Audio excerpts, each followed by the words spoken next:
What's going on, everybody? Welcome back to another episode of the Gaming Digest podcast, episode 20, which is fucking crazy to think about.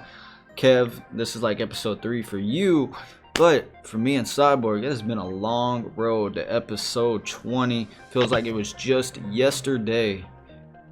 20, dude. That's crazy. Fucking 20 episodes. With was that fucks. like 60 hours or something of footage? Probably ridiculous. More, because we record a lot of podcasts that don't get uploaded. Well, that too. lot of podcasts. Viewers from home, take a glass, sit down, relax, have a drink, celebrate with us. I got a little tropical boom here. Kev's got some fucking what looks like tomato juice. Bro, I'm fucking nursing a hangover right now. In celebration of episode 20, I have a surprise for the viewers at home that even these two fucks don't know. So technically it's a surprise for all of us. As we record this podcast right now, the second episode to the long lost Rust footage has been uploaded. Oh shit! I finished editing it this morning and uploaded it. It should be live as we record this right now. No the way. long-awaited second episode. Unfortunately, we won't have episode 3 because that footage is just fucking gone, which sucks because that was like the climax of everything. But episode 2, A Pirate's Life in Rust, is live. We can even tell you that what would have been episode 3 was pretty much just all in-game footage. It was a lot of rockets and raiding and I sniped people out of helicopters and all types of shit. But if y'all watching, we had M2s and all that shit. So. Oh yeah, we had everything. If y'all are watching at home, keep in mind when you're watching the footage, this is old footage from months and months ago, probably 6 months to a year ago. So at least. It's not going to be an updated Rust. It's going to be a little older. So that's why if you're like, hey, why don't they do it? Because it wasn't around yet, bro. Calm your tits. But episode 2 is live if y'all want to check it out. I had fun editing it, and I'm excited to bring that to y'all. Yeah, I'm excited to see it. I'm excited. That's awesome. Crazy, man. So that's why you said we have to do something special for episode 20.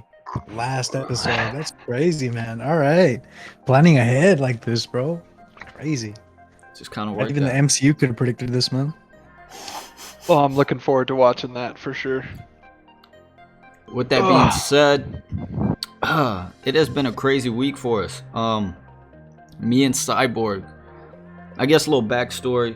Cyborg has been steady playing games. Little Apex, little Rust, little GTA for the past, few months. Me, on the other hand, I really haven't, man.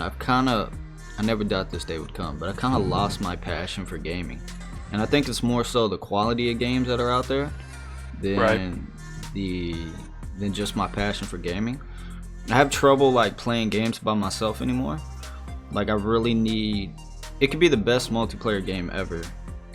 Like even when I was in love with PUBG, all the battle royales, Escape from Tarkov, all of those, I really have trouble playing by myself.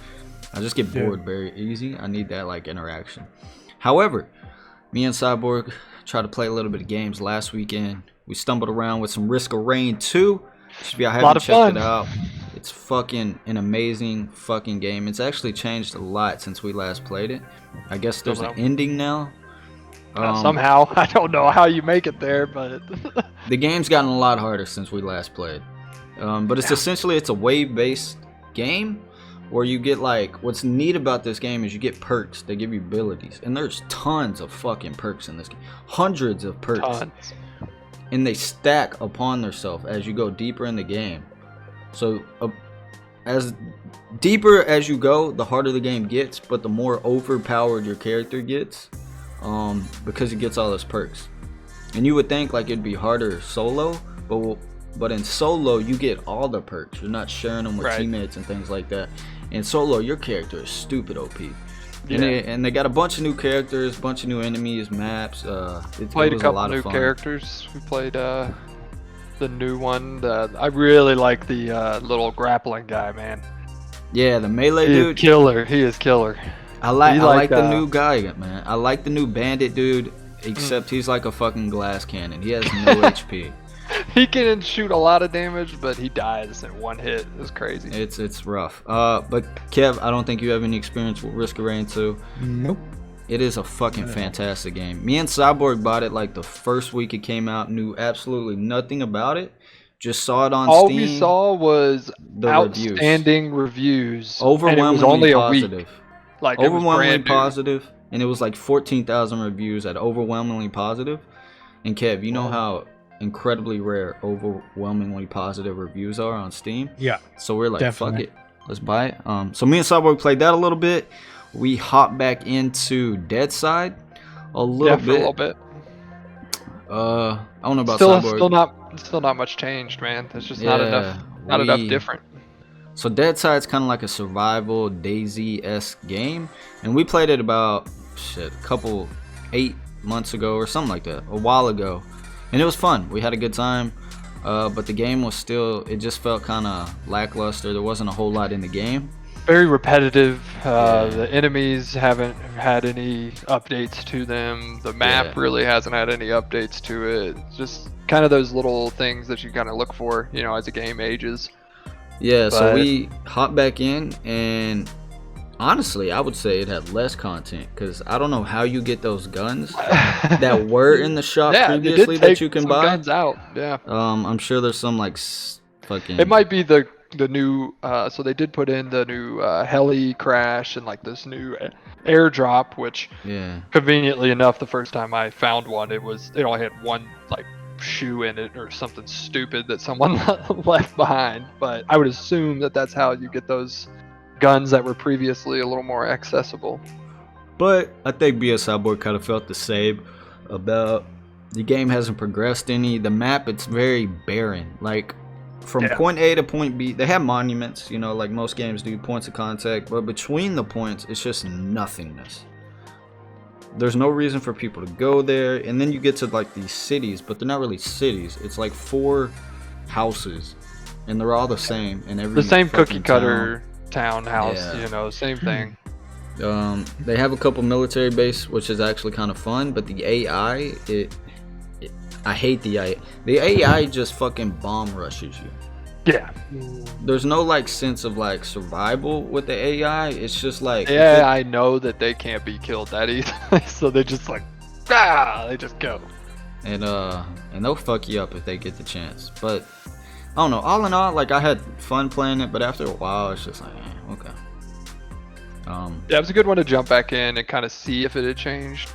Like I said, the original game itself is good. It's just could be a lot better by now. Yeah, and yeah, I would agree. It's nice to see that it still has a player base. That was good to see, but I mean, as far as I saw, it hasn't progressed much at all. So then, after that, me and Cyborg were kind of left with, well, where the fuck do we go now? We want to play a game, but there's nothing we want to fucking play. That's where I just threw out the fucking Hail Mary pass of, hey, let's hop into the Isles. For those of you that don't know, the Isles is a dinosaur simulation where you actually play as a dinosaur in a multiplayer server with other people playing as dinosaurs, and you just like survive like you would in survival nature. Game. Yep. Yeah. You attack other people. You can play as herbivores. You can play as carnivores. What's neat about the Isles is smaller dinosaurs can kill bigger dinosaurs because they have like a bleed aspect in the game, and the only way to stop the bleed is to completely like lay down and rest. So you can theoretically be a small dinosaur and kill something big if you're able to have the right set of skills and just keep that animal moving and not let it just lay down. It'll essentially just bleed out on its own. Like the T-Rex in that game has the ability to break bones, which if you get your bone broke, it's catastrophic. Yeah, you're basically you're pretty dead. much. You can lay down, but sometimes you ain't surviving that. Yeah. But there's a bunch of different dinosaurs. They all have different speed, stamina, not really abilities, but like attack techniques. Like I know the raptor can pounce on your back, and they have like this huge jump. They have different bleeds, just a bunch of different things that make it unique. Different speeds, like different Carno. different growth speeds as well. Like it starts off where everybody's like a juvie, and then you progress through the different stages of growth, and then eventually you'll become an adult. But different animals take different speeds, and I think a lot of it depends on the server. So I got this game a long time ago, and I played it then, and it was fun. Clearly I wasn't playing on the right server because I only played about 5 hours. Well, Cyborg bought the game, me and him hopped in. There was this server that said noobs friendly, had a full population. We hopped in. Sign me up. We hopped in and played as a Giga. Now, going in, I was always of the mindset like, why would anybody play anything other than like a T-Rex? Because I thought they limit the like number of apex predators on a server. Like there could only be 3 of T-Rexes, there could only be 2. Right. Like, so that way it's just not a whole Yeah. server of T-Rexes. Yeah, because in my mind I was like, why would anybody play anything other than a T-Rex? Well, once you get in there and start playing, you realize Everybody why. has strengths. Like every dinosaur is different. Just because you're the T-Rex, it doesn't mean you're top dog. The apex predators of that game, like the T-Rex, the Gigas, the Spinos, they take a long time to grow and become an adult. And all that time you're growing, you're very vulnerable. You can get fucked up pretty easy by some of the. Well, here's the other thing too, is like the food and water aspect of it doesn't ever, like it seriously comes into play when you're a small like a small dino, when you're juvie. Yeah. Because like you might be a T-Rex or whatever, but you have to eat. You have to go to a watering hole. You go to a watering hole where there's, an adult Triceratops, they might kill you. Yeah. What's cool about the server that we play on, and I feel like when I was playing previously, I wasn't playing on the right servers for this reason too. Our server has very distinct rule set that you have to follow. Other servers I played on did not have that. So what's neat about like our rule set, like let's say you're hunting, as soon as you kill something, it's called the body down rule. You have to like stay on that body and eat that body. You can't keep killing, so that prevents you from, like, let's say being a T-Rex and just taking out a whole pack of animals. And then like if you're on that body, another dinosaur can't come kill you. They have to push you off the body, and then they can only eat the body. So there's a lot of really cool rules. So also, I don't know if you mentioned, but there's no voice chat.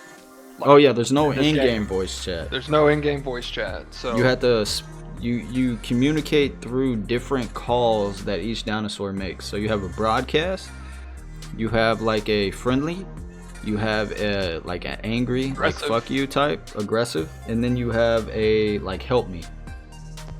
And the first night me and Cyborg hopped on, we were lucky enough to get paired with more experienced players in this group. Oh, and there's group sizes, by the way. Like you can't have 20 we were T-Rexes. that first time. We were gigas. So you can't just have 20 T-Rexes roaming. Apex, you can only have like 2 adults, 2 sub-adults, and then 4 juvies. And then all the other ones have different rules. But anyways, there's one group that can have 6 adults. So like you can see where that comes into play. So we were playing the first night as Gigas, which is the big Apex. First night, we probably played 6 hours, man.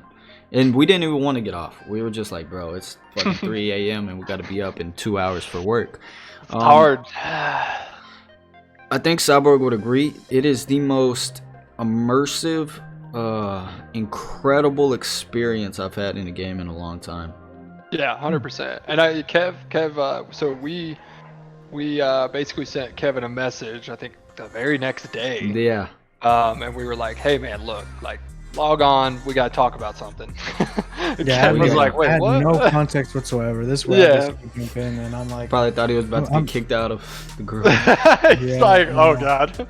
No, so I already told myself that night that we were playing, I was like, I'm buying this game for Kev. I don't give a shit. Like I'm sending this to him. That way when he logs on, I can tell him, look man, download this, make room, download this, get this on your PC because we're jumping in it.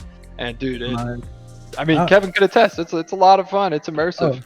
I think what sold it for me in Cyborg, so we were playing as Gigas. It takes a long time to get to adult.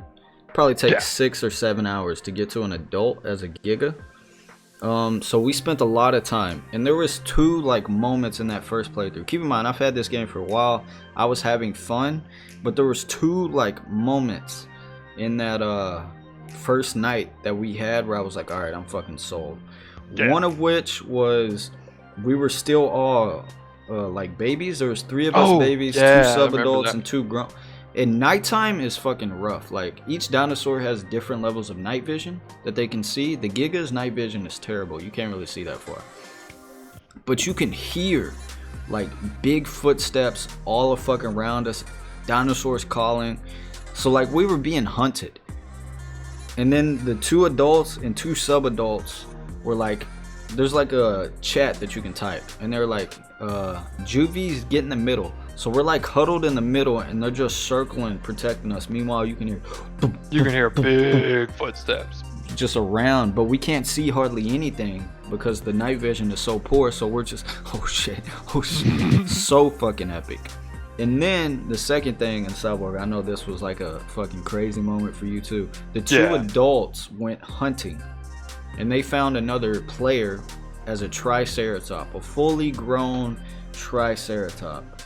That was damn near, by the way, herbivores. Yes, like, was bigger than the fucking size of these grown Gigas. This thing was fucking massive, and we just watched them like battle it out. It was so fucking epic, so fucking. I remember cool. That was the first time that I thought that, like, oh, maybe we truly aren't the top of the food chain here, because that Triceratops. He so obviously it was 2-1, it was 2v1, so there is a little advantage there. He had one of them, like Pitt had mentioned earlier, where you have to like lay down and heal yourself, or you're dead. Like, you have no other choice. So one of the T-Rex or Gigas on our team had to drop out of the fight halfway through because he got gored so much. He had to go lay down on the sidelines, and of course, at that point, if that was in 1v1, I mean, Triceratops would have won. He could have just kept him up, kept him running, poked him every once in a while, and he would have died. But luckily, like I said, there was 2 of them. So the other Giga fought it out, and finished him off. But yeah, I mean, talk about the most epic. I mean, that was like a battle scene, Titans, dude. Like, bro. It was it was fucking epic. And then some more stuff happened, and we had a great time. Me and Cyborg ended up dying as Gigas. And then we played a night of Allos, which is Allosauruses, which is a much smaller dinosaur. Yeah, about a mid-size compared to the big boys. What's nice about them is you can have packs. So we met up with some guys, and we had a pack of 6, which is the max you can have, and we just fucking had a fucking blast, man. It was fucking incredible. That's all I can say. And by this time, Kev's had the chance to play a little bit, so yeah, we've roped him into the Allo pack right now. So yeah, Kev, what is your experience with the Owls so far? First of all, I had no fucking context clues to what was going on. When I got that message that you guys were saying that we needed to talk, I was like, ah, shit. After these 2 crazy weeks, I think I'm about to get kicked out. So I'm like, fuck it. I hop on. First thing Cyborg says is, hey, I'm gonna send you something. Download this. I'm like, okay. And I get a message pop up on my PC. It says, gift from, and then Cyborg. And I'm like, cool. Start downloading it and everything. He starts giving me the context clues of everything, and I'm joining the Discord, and I'm reading through all this extensive list of rules. And list. I was kind of freaked out at first. I was like, what am I getting myself into? Like, this is, some D&D type of stuff. I'm like, but you know what? It's cool. I started looking through. A lot of this stuff is common knowledge, if you're playing like, a regular game, So then Pitt hops on, and we start playing. And I'm not gonna lie, I think I've had the least action out of anybody here, but it's a really fun game. But it's due to like all the crazy stuff that happens in the background while we're trying to play. Mm-hmm. Like I know they've told me a couple of stories and stuff like that, and I've gotten to see a couple of fights from afar. I try not to get involved too much, but I try to kind of look it from afar whenever I'm a little juvie or whatever. I've been killed twice by T-Rexes, so I've got a sworn enemy. So he's got his feet wet. I hate T-Rexes, and I'm swearing my vow right now. I'm going to kill one as soon as I can.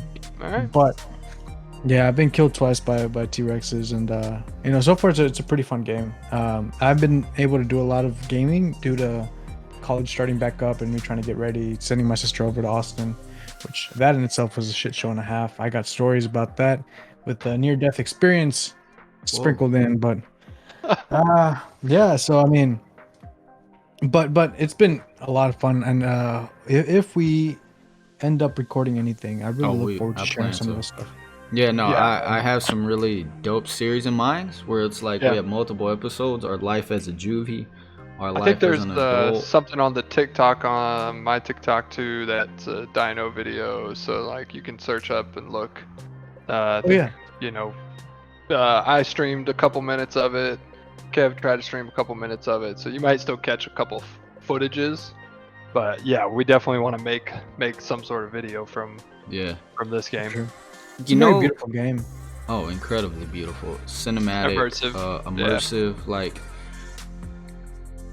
since I started playing games again, well, I never really stopped, but like as I've gotten older, I stopped caring so much of like the Call of Duty type and more of like games that are gonna give me like an experience, like the Battlefields, the Rusts, you know. The Isles is like 110% a game that gives you fucking experiences. Yeah. Like it's not just like a thankless shooter. Like you gotta go in, you gotta be methodical, you gotta think about your actions. Because like if me, Kevin, or Cyborg are hunting something and it kills one of us, the hunt's over. Like that body down rule, we can't do anything. It's game over. So yeah, he said that once or twice, but basically if someone dies during the fight and a person dies, like that's it. You gotta stop the fight right there. Everybody, you'll even see like everybody just lays down. Starts healing. Give it a sec. Whoever killed the enemy or whatever, that side is allowed to feast upon the body. It's theirs, you know.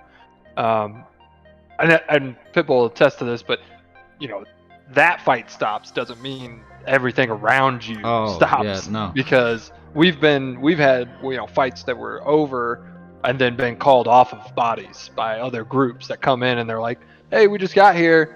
Get the fuck away from that body. It's ours now." And we've done that too. And we've done it. Yeah. Where we've called people off of dead bodies. It is such like an incredible. I don't know. It's just an incredible experience. And I watched a lot of YouTube videos, and one thing I noticed is none of them are like quote unquote serious videos. Like there's no like really hardcore videos. Most of them are just like the PewDiePie.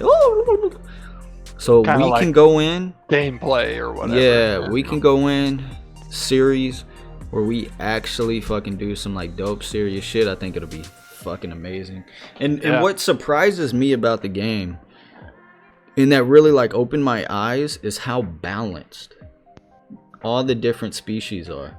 Like you would think, oh, the T-Rex, king of the jungle, none can come close. But you would think immediately carnivore or herbivore too. Just you would think. I couldn't imagine playing as a herbivore. That would be crazy intense, man. You'd be shitting yourself the whole fucking time. But I mean, like I said, it's just, and it's one of those games where you look at it and it's like, that seems pretty straightforward and easy. But there is a stupid amount of like just skill that goes into this game, and knowledge and strategy. It's fucking incredible. And we've learned the hard way on a couple times, but like, I mean, you really have to put thoughts into every action that you take. Yes. Oh, so you're not even allowed. Let me chime in real quick. Yeah. You're not even allowed to stay still for too long without facing real life. What's the word that I'm looking for? Like consequences, yes, of just staying static. Like you can't just camp somewhere. You'll go hungry, you'll grow thirsty, you'll die. Or someone will track you. Something bigger is gonna come along. Like Oh, me and Kev were playing before this podcast, and we're just growing. That way, when we hop on, we're all adults and we can all do something. And I killed like this little AI raptor thing. Oh and my Kev's God, over yeah. there feasting on it, and I'm over here looking for a new one. And out of fucking nowhere, I look to my left through this little clearing, and there's a fucking full-size T-Rex just full sending towards me. And I'm like, Yeah. fuck! Yeah, dude, You that's see- that's the thing is when you say immersive, like we're not just talking about like, oh, it's cool, it's kind of cool graphics. No, like when you can't see a T-Rex and then all of a sudden you hear boom, boom, boom, and then out of the brushes comes this dinosaur 3 times your size, like, oh, it'll freak you out.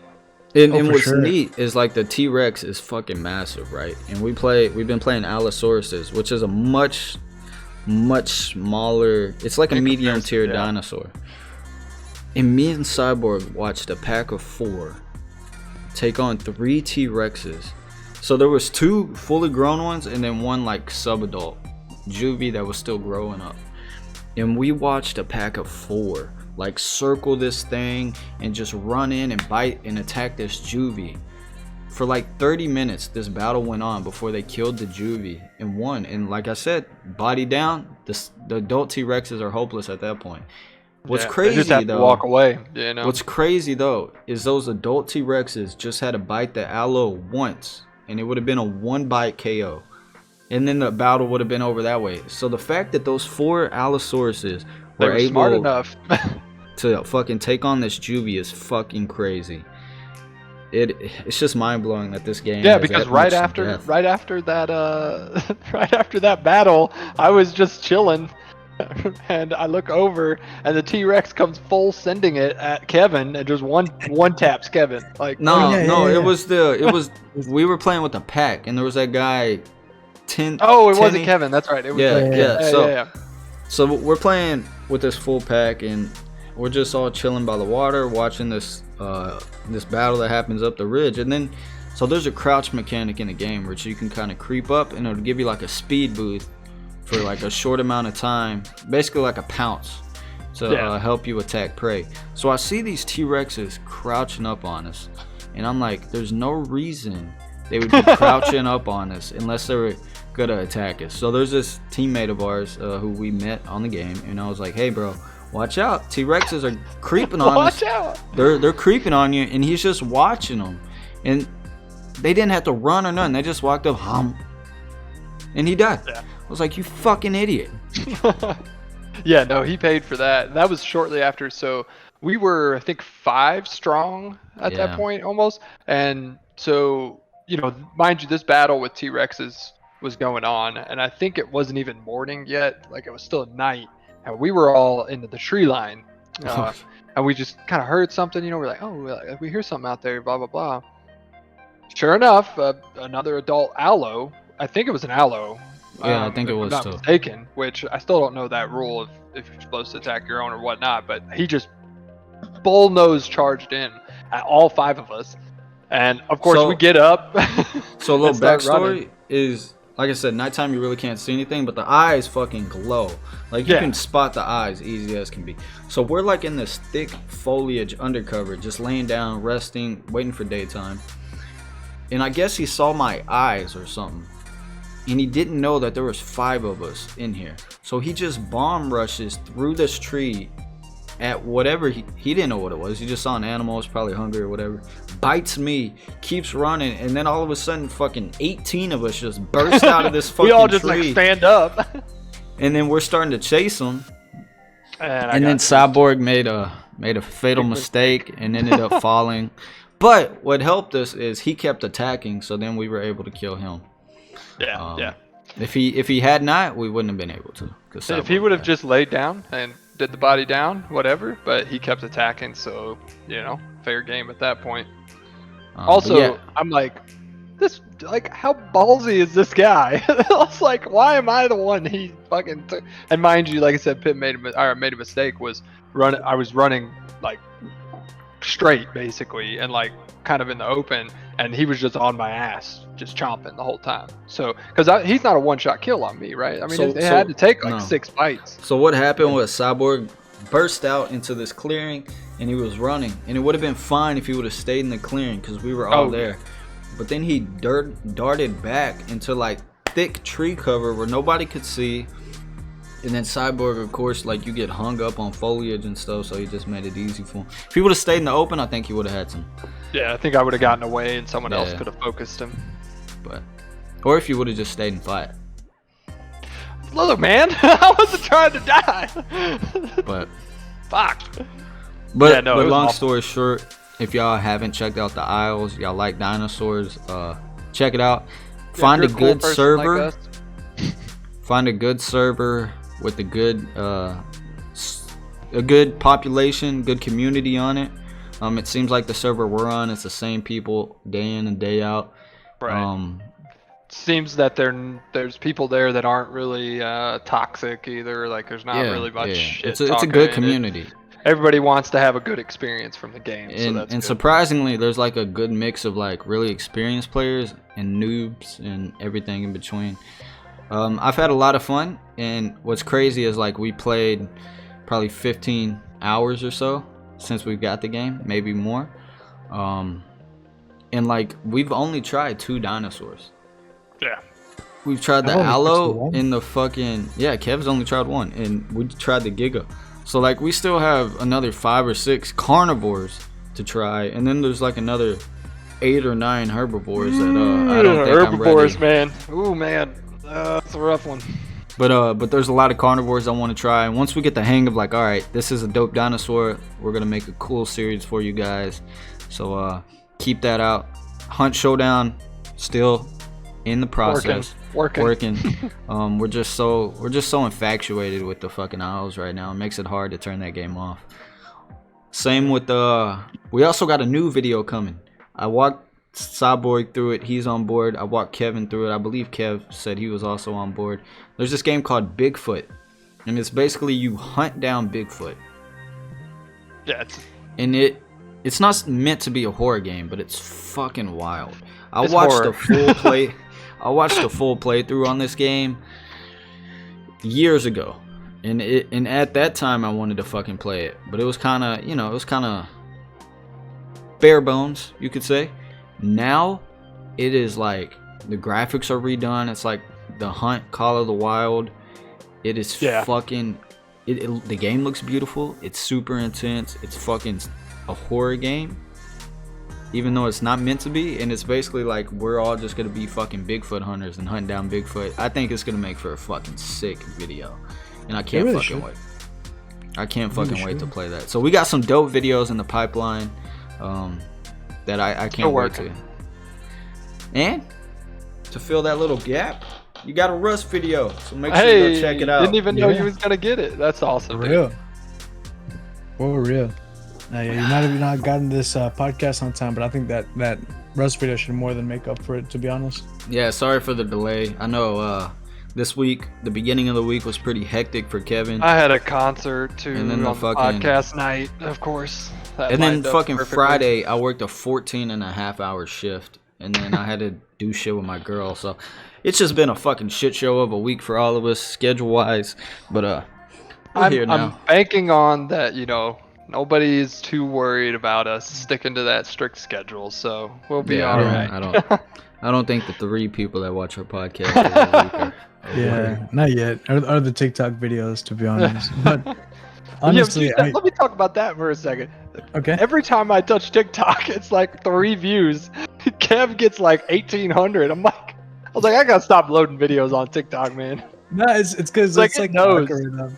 Yeah, it's more of the algorithm, really, because I don't know if you noticed, but I try to post them always on Sunday, because Sundays are really good for content uploads and all that on TikTok. So I put out a video and I'm like, man, this video is awesome. 3 views, like shit. Yeah, no, honestly, I mean, I'm really happy with the way that things are kind of turning out on TikTok, because for the amount of videos that we have on there, we do have a lot of likes, and I think the couple of videos that you've uploaded, Cyborg, the first couple were bangers, to be honest. Well, we got I did notice we got some new followers on the Instagram as well. Really? Watch that. I haven't been on Instagram in a little while. Yeah, we hadn't uploaded too much on there, so maybe we need to give some sort of teaser out to it. But if you came from there, thanks for following. I think we got I think we need to start. It's probably a conversation we should have off, but fuck it. I think we need to start like uploading the thumbnails like I used to, and then Oh yeah.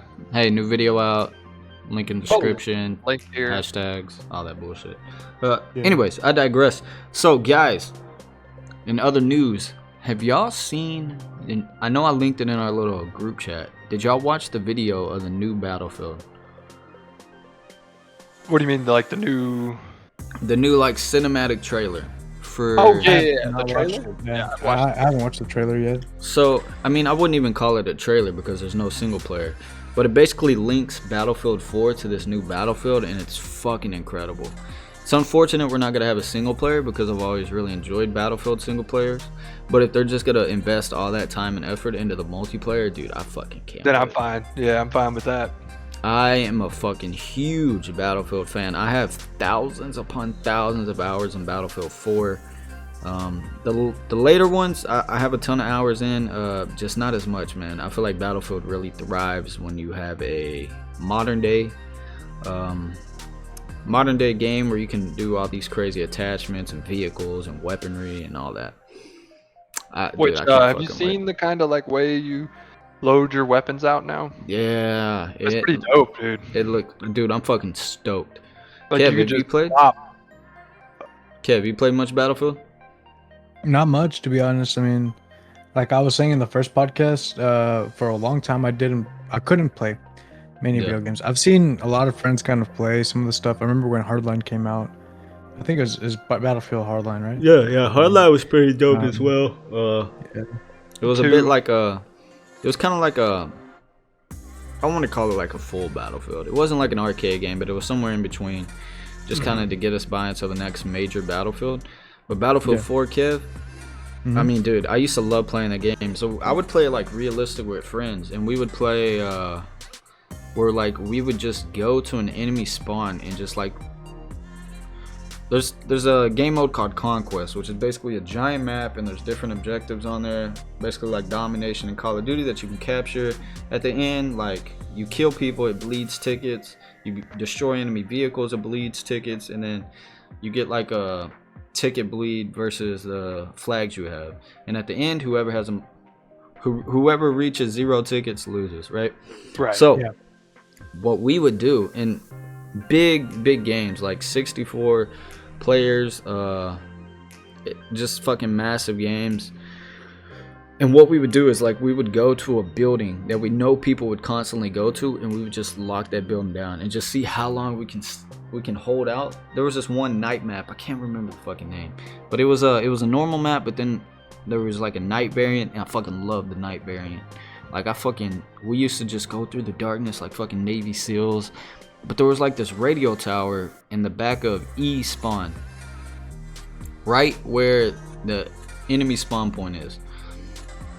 Sniper paradise, everybody loves it. So we would cap E, because most of the times what will happen, especially like on the outskirts, they'll cap an objective and then move off of that objective into like the center, and that's where most of the battle happens. So you could very easily go around, cap a flag before the enemy really had a chance to get to you. Or if they weren't paying attention, they just didn't realize it. So we would cap the flag, go up in this fucking radio tower, and Battlefield has different like perks, not perks, but like different classes. So you got like a medic, you got like a support, you have all these different. So one person would play medic, one person would play support or sniper or whatever. So like medic, you could revive each other, throw down health packs. So I would always be medic with like a DMR, and then whoever I was playing with would be, you know, whatever, maybe support, so he could throw down ammo, and we would just fucking lock down this tower. And it's like that thing where like somebody's camping, and you're like, oh, I want to kill him, I want to fucking kill him. So we'd get like 8 people constantly coming up trying to kill us. Just fucking a blast. Sniping in Battlefield's fucking amazing. Like sniping across the fucking map, where you just see that bullet arc up and then slowly come down. Like, I fucking love Battlefield, man. Battlefield. Well, you're thinking a sniper bullet too, but like even like the tanks and, you know, smaller, any bullet, every bullet. You know, yeah, dude, just watching those things get lobbed across the map. A fucking tank trying to shoot helicopters out of the sky, like it was fucking yeah, it looks incredible. like they had some leaks recently with some data mined stuff. I seen that. I did see one that. Of the vehicles, the EBAA Wildcat. It's like a tank / missile kind of light 4-seater. Do you think Battlefield 2042 will live up to former glory? Yeah, there's been enough time. I feel like there's enough development to kind of give this game a solid shot. On top of that, it sounds like they really understand their fan base, especially with the first trailer that they released. You know, I mean, it was all like community, like that scene where he jumps out the jet and shoots the RPG at the other jet. Like that was an iconic Battlefield 3 moment. Yeah. But yeah, no, I agree, Kev. I think, dude, I can't fucking wait. I haven't been this excited about a game in a while, for better or for worse. Like this, Far Cry 6, like those games, I'm just fucking pumped. Yeah, it'll be interesting to see if you know, what the gameplay feels like. I think that'll be key, because I know, like, if you're a Call of Duty and a Battlefield player, like if you played those games separately, you know that they feel a lot differently. Yeah. Like Call of Duty has their fortes that they stick to, Battlefield always does too. So I'm curious to see if they stick with that same gameplay feel, like you said, just full-on war, you know, as opposed to, because it says they're focusing on the multiplayer as opposed to single player too. So, and it seems like they got some cool stuff, like fucking tornadoes that really impact. Like I'm fucking wingsuits. Like y'all might not see me for a while. Down. But yeah, think they'll bring a VR version of that out. Oh my god, that'd be kind of cool. Speaking of VR, Pitbull and I have been played a couple VR realistic, you know, shooters, like, you know, next level stuff. Incredible. So I'd be curious to see if they did something there. Speaking of that, I'm gonna make it a point to hook up my VR system. Cyborg, you're gonna make it I'll a do point. the same. And Kev, I'm sorry. No, but there's this SWAT Kev, you game need to start that looking I saw. up used VRs. There's this SWAT game I saw. Around Christmas. I'm trying to. Yeah, there you go. Tell your family, like, look, I got one thing I want for Christmas. A used VR. Yeah, you know what? Take what you could get. They finna go to the swap meets and pick me up one of those. Y'all remember those old telephones from Tonka or whatever? Oh yeah. The ones that like sing "I'm a Barbie Girl." Yeah. They're probably gonna hand me one of those and like some socks and be like, "Here's your VR." What They're probably actually pretty cheap now. I bought Cyborg's VR for him, and I think I only spent like $200. Yeah, and that was a couple years ago. So I would imagine maybe $100. They've come up with some newer versions. A new generation. I think Melissa bought one for a friend of hers, and they three something, and that was a newer generation. So, and I don't think I mean, I've never used a newer generation. I don't know what benefits it has. I'm sure it looks a little better, but the old generation fucking... Yeah, it works fine for me. But there's a game, and I sent it in the group chat. Not sure if y'all watched. It's like this SWAT game where you got to breach and clear. Oh yeah. But it's fucking dope. But what's cool about this game is you can play it with PC players and VR. So like me and Cyborg could play this shit in VR while Kev plays it on keyboard and mouse. So I think that'd be cool to test out. But I do want to... Kev's looking over to his left and we're like diving on the ground. I do want to hook up VR and get back in the habit of playing that. Because VR, I mean, it's like any other gaming experience. Yeah. It's fucking incredible. Yeah, I'll have to see, to be honest. It's because right now I have a lot going on. Like financially and both like just in life. Like I've got a buddy's getting married. I have a buddy that's getting married here in October. So we have his bachelor party that we just finished planning. So we're gonna attend to that. We've had my sister moving to Austin, which I mean, yeah, she's moved out there, but I mean, like it's still like I'm still gonna have to go visit every now and then. Yeah. I mean, it can't be as stressful as that fucking Monday, dude. Let me tell you. Can I get into that real quick? Actually, yeah, go ahead. Holy shit! All right, so the last time that we went to Austin was probably August 2nd, and I talked about that. It was raining. It was exhausting. I can hear you in my head, but I'm just gonna grab another drink. Don't worry.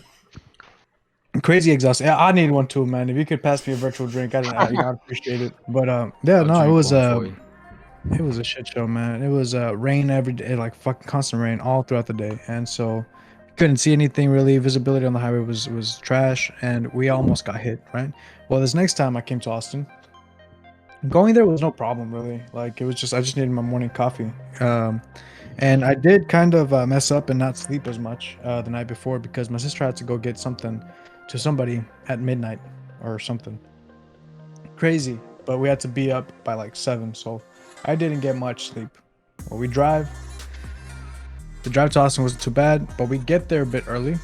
So that means that instead of getting the reserved parking that we should get to help my sister move in, we have to go park in the parking garage. So that was like $12 right there.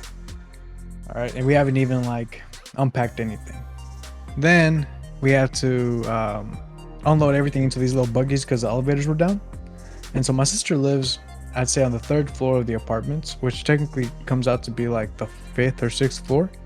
So we have to take all our shit up to the 6th fucking floor through the stairs. No. Conveniently, the night before, a water line decided to burst and like soak everything in the first level of this little mini mall, and so all the electronics and everything were messed up. So I'm like, no big deal. We'll just get the shit done, and we'll come back home. Well, there's a couple things we didn't, keep in mind. The first one being how hard I was going to say goodbye to my sister. That was pretty hard to do. Secondly was how long I was going to fucking wait in that Target downstairs because I didn't want to bring my car out again. We had just gone to... I went in and out of the parking lot like 4 times, bro. And in doing that, I spent like maybe $40 to $50. Jeez. Just parking alone. Just for parking, yeah. Yeah, just for parking in Austin, man. And so...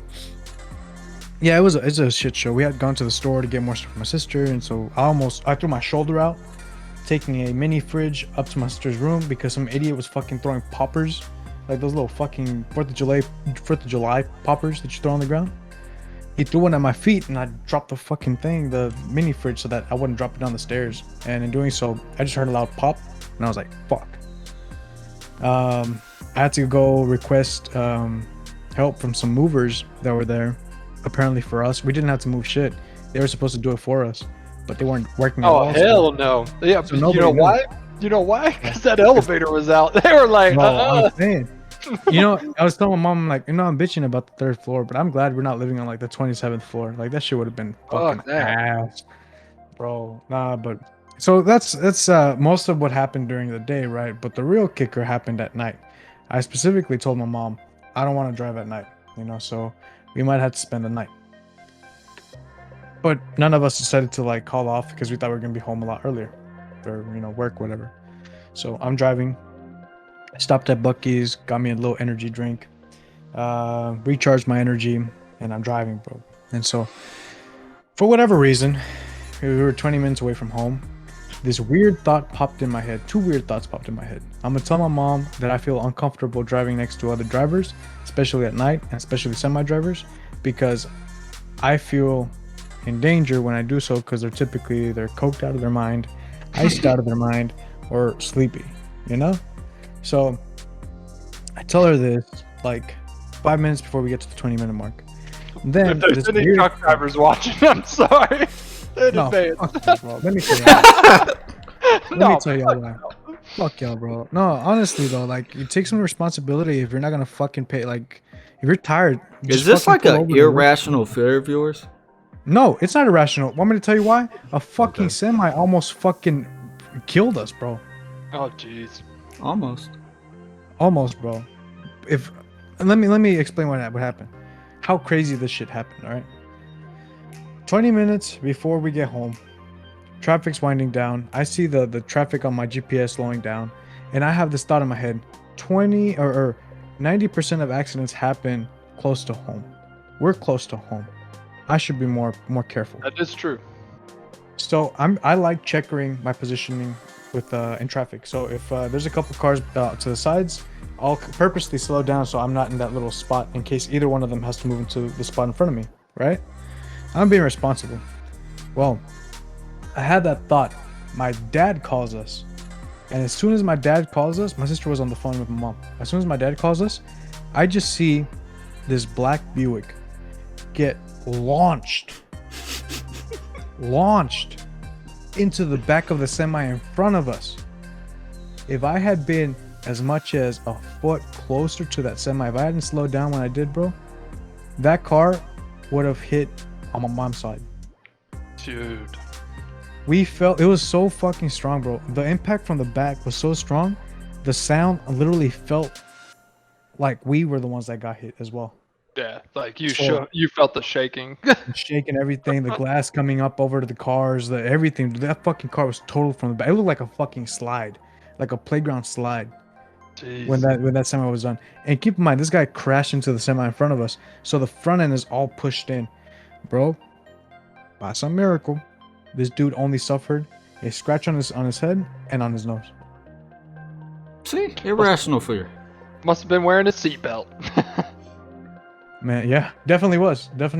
Well, I can tell you from experience that drivers in that general direction, so Louisiana included, are fucking awful. So yes, I feel you on that one.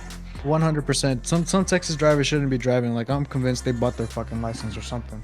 I mean, everybody kind of does when you have to go to the DMV, but some idiot had to have like given them a pass to be able to drive.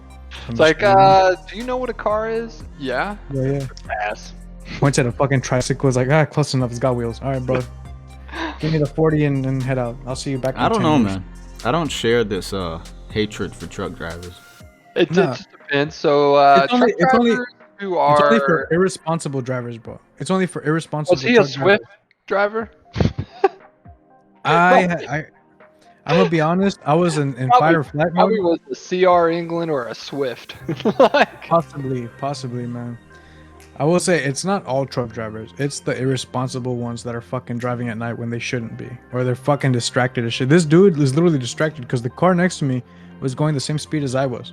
He was slowing down and everything. Then he just gets fucking launched. Yeah. You know, and so it's like wasn't paying attention. No. And the thing is that, like, if you're gonna be driving this shit, bro, like a fucking beast, a fucking behemoth of metal, at least control that bitch, you know? Like, holy shit. I thought about becoming a truck driver recently, man. You could do it. It's a good job. It pays so really well. The company I work for, company I work for, we have like different branches within the company. Right, totally. You have a shipping and transfer. Yeah. I have a transport side. I work in like the logistics warehousing side. Totally. Yep. Well, I was talking to one of the drivers, man. He's like, yeah, you know, I'm local. Every once in a while, I had to drive to Austin once in every blue moon, or not Austin, Houston once in every blue moon, like 4 or 5 hour drive. But he says he brings in $6,000 a week. Yeah, I'm like, dude, what the fuck am I doing with my life? If this dude stays local and he brings in $6,000 a week. Keep in mind though. So it is $6,000, but it's for a lot of money because a lot of these guys actually own their own like trucks. He has to buy. I don't give $6,000 a week. Yeah, but I can buy a fucking tank. You say his own truck is like he's still probably paying payments. He's not really like it's not like he had to drop $100,000 or whatever it costs for one of them trucks. Like he's paying payments. So if he budgets it right, it's perfectly fine. Oh, I mean, honestly, I'd say at least. Bro, that's $312,000 a year. Yeah, it's fucking good money. So I mean, but I'm saying like realistically, think of it as earning a person's paycheck in like a week. Maybe say like $2,000, $3,000 that you get to take home. Say you put $3,000 aside for like the actual payments and the maintenance of the truck. No, that first year, I'm buying that truck. I don't need $300,000 to leave. Just if I can put it all into the truck. Yeah, fuck that. And then I'm gonna buy the truck, and then guess what? I'm balling, not on a budget. No, you know what changes this, right? Steam Deck. Yeah, he's gonna be in. Bro, he's with him. I'm gonna be one of those guys Kevin is talking about. I'm gonna be in the fucking Steam Deck playing the aisles, just fucking going 80 down the fucking highway. Oh shit. Yeah, well, you know. Gonna be parked on the side of the road. Guess what? I hit a Prius. I don't give a fuck. I'll buy that thing. $6,000 a week. Right. The body's inside too. What's up? You need out. You want to go outside? You're gonna be parked on the side of the highway talking about body down rule, where there's like body down rule. I'm staying on it. Cops, you better back up. I got the body. This is mine. Oh shit, man. Jesus, bro. No, I get it. So like driving here in Colorado, most everyone is really good about driving smart here. So they'll drive fast when they're supposed to drive fast. Like they're not gonna drive slow on the highway. Like they know how to merge. Like one car after another zipper. Like they merge like gods here. But when you talk about I-70, which is the main interstate that goes, it's just like every place. I think it's 20 where you guys are, I-20 or I-10 or something.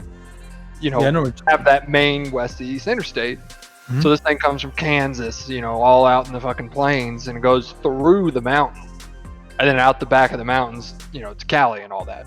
So major road. The mountain drivers here, I'm not talking about like Pitbull's version of mountains, like look at that hill up there, man. I ain't climbing that. No, this is like you're going down at like a 20% grade, and you're holding the brakes the whole time and barely slowing down, and like you're going on sharp turns.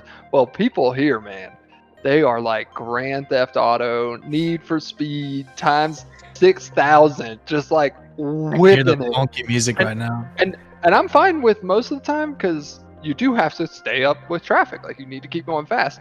It's the fuckers in the right lane who get in the left lane and they're going like 60. Everybody's going 90 past them. Like that pisses me off so much. But I feel like it should be a capital crime. Oh, to get in the fast if you lane. are found in the fast lane and you are not going fast, body down, instant. Body down and body down rule. Okay.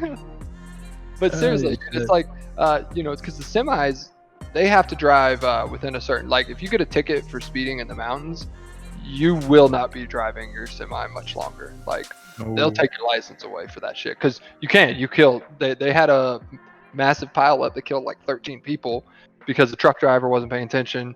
But in the mountains, you can't stop. Like you hit through cars and you just keep going. Like you just plow through everything. It's like a train in Grand Theft Auto. Yeah, exactly.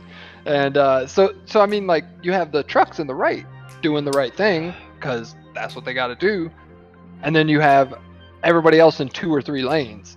And the problem is those people who are tourists are like, oh, I don't want to get behind the trucks, like I don't want to go 30, so they get over and they're not doing 80 like they should be.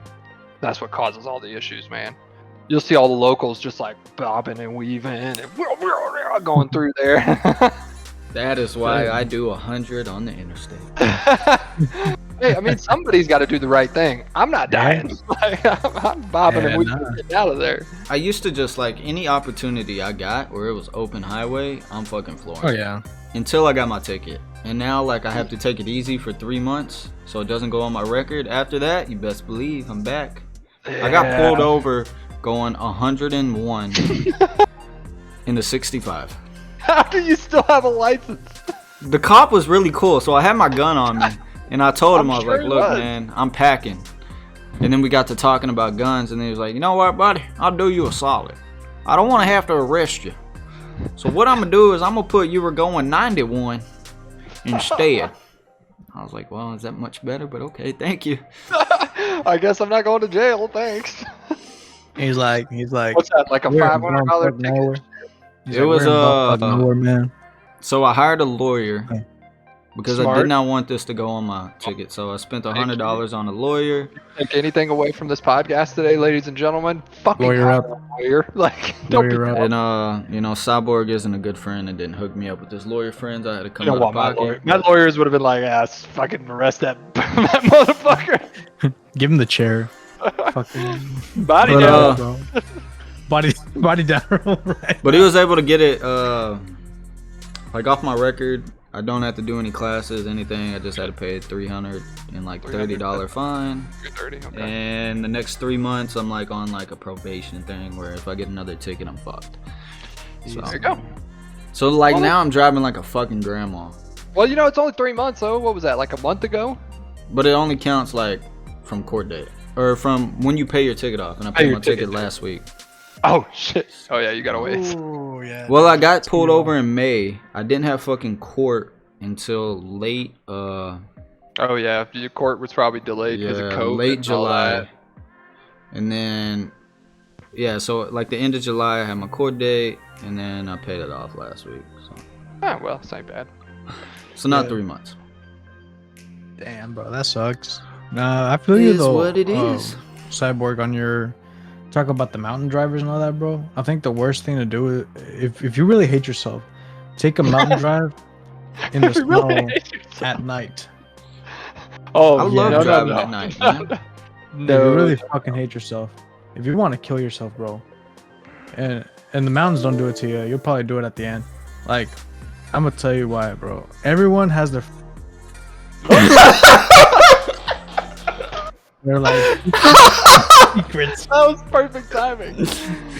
Let me tell you what, everybody. Tell you. Oh, sorry, that was great.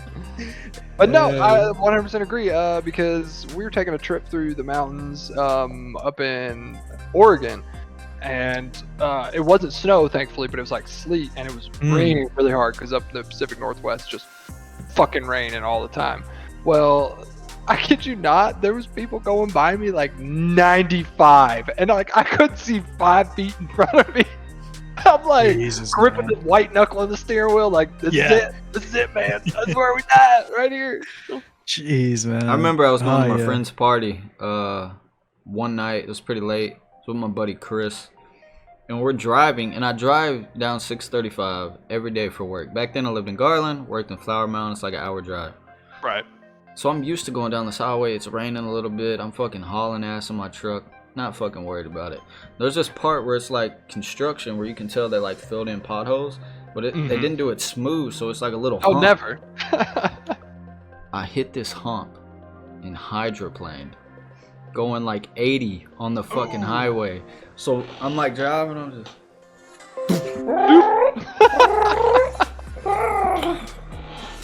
You regain control though? yeah. Yeah, that's a rational fear. You're fine. Hey, I'm not worried, because a lot of people, what they do is they start fucking Yeah. you just lay try to off the gas, autocorrect. you just Yep. fucking you good. You Just Brian white fucking- knuckling that shit like. Oh, the whole way there, Oh, 60, just Oh man, no. nearly dude, shit myself honestly- in the moment, but All right. Yeah, no, I mean, honestly, that shit fucking sucks to connect both of them. I think part of my irrational fear from the semis actually started back in, what was it, February, when we had that giant storm here in Texas. oh, dude, I hydroplaned like Big 7 times. fucking. So we've talked about it a couple times because it was a pretty big fucking deal. But I think the biggest thing, I don't know if you guys might remember, it was like national news. There was a huge pile up, I think, on 30. Killed like where, 30, 40 semi- people. Yeah. Yeah, I remember Where- that. Fuck, man, like. I just remember I was thinking, oh, this shit ain't that bad. You know, we'll be done in a couple days. You know, this should all be fine. Fucking, you got COVID on one hand, so supplies I think we're already running kind of slow, because the restrictions on the travel bans, like for semis, to be able to like just haul ass straight to where they're going without taking any breaks was like lifted and shit. On top of other regulations, I can't get into the nitty gritty, so I don't want to speak out of turn here. So if anybody is listening to this and you have more knowledge on this, please comment down below. But so supplies were already kind of down. People were buying a lot of food out because of the storm that was going to come up. So, you know, the people that had the supplies and people that didn't have the fucking supplies. Then the storm fucking hit, and I was like, it shouldn't be that fucking bad. I turn on the fucking news, it's like fucking 40, 50 car fucking pile up. A fucking semi just raw dogs the shit out of all of them, you know, by hitting a fucking black ice. What was even Like, more what- crazy is the video. Yeah, I watched. Oh my god, bro. It was like cars, it was like a video game. Cars were getting deleted. It was just Yeah. deleted. Fucking despawning right there and then, bro. Fucking. Have you seen that Shit. video of that semi driver who gets in a pile up, and it's a real bad pile up, but like It's he like has snowing bike really with- bad. Oh no. No. This one's just like a regular. I don't know if it's raining or what, but it's like wife's in the passenger seat, I would assume, or his lady friend, whatever, and she's that like lizard? freaking out. It's not lizard.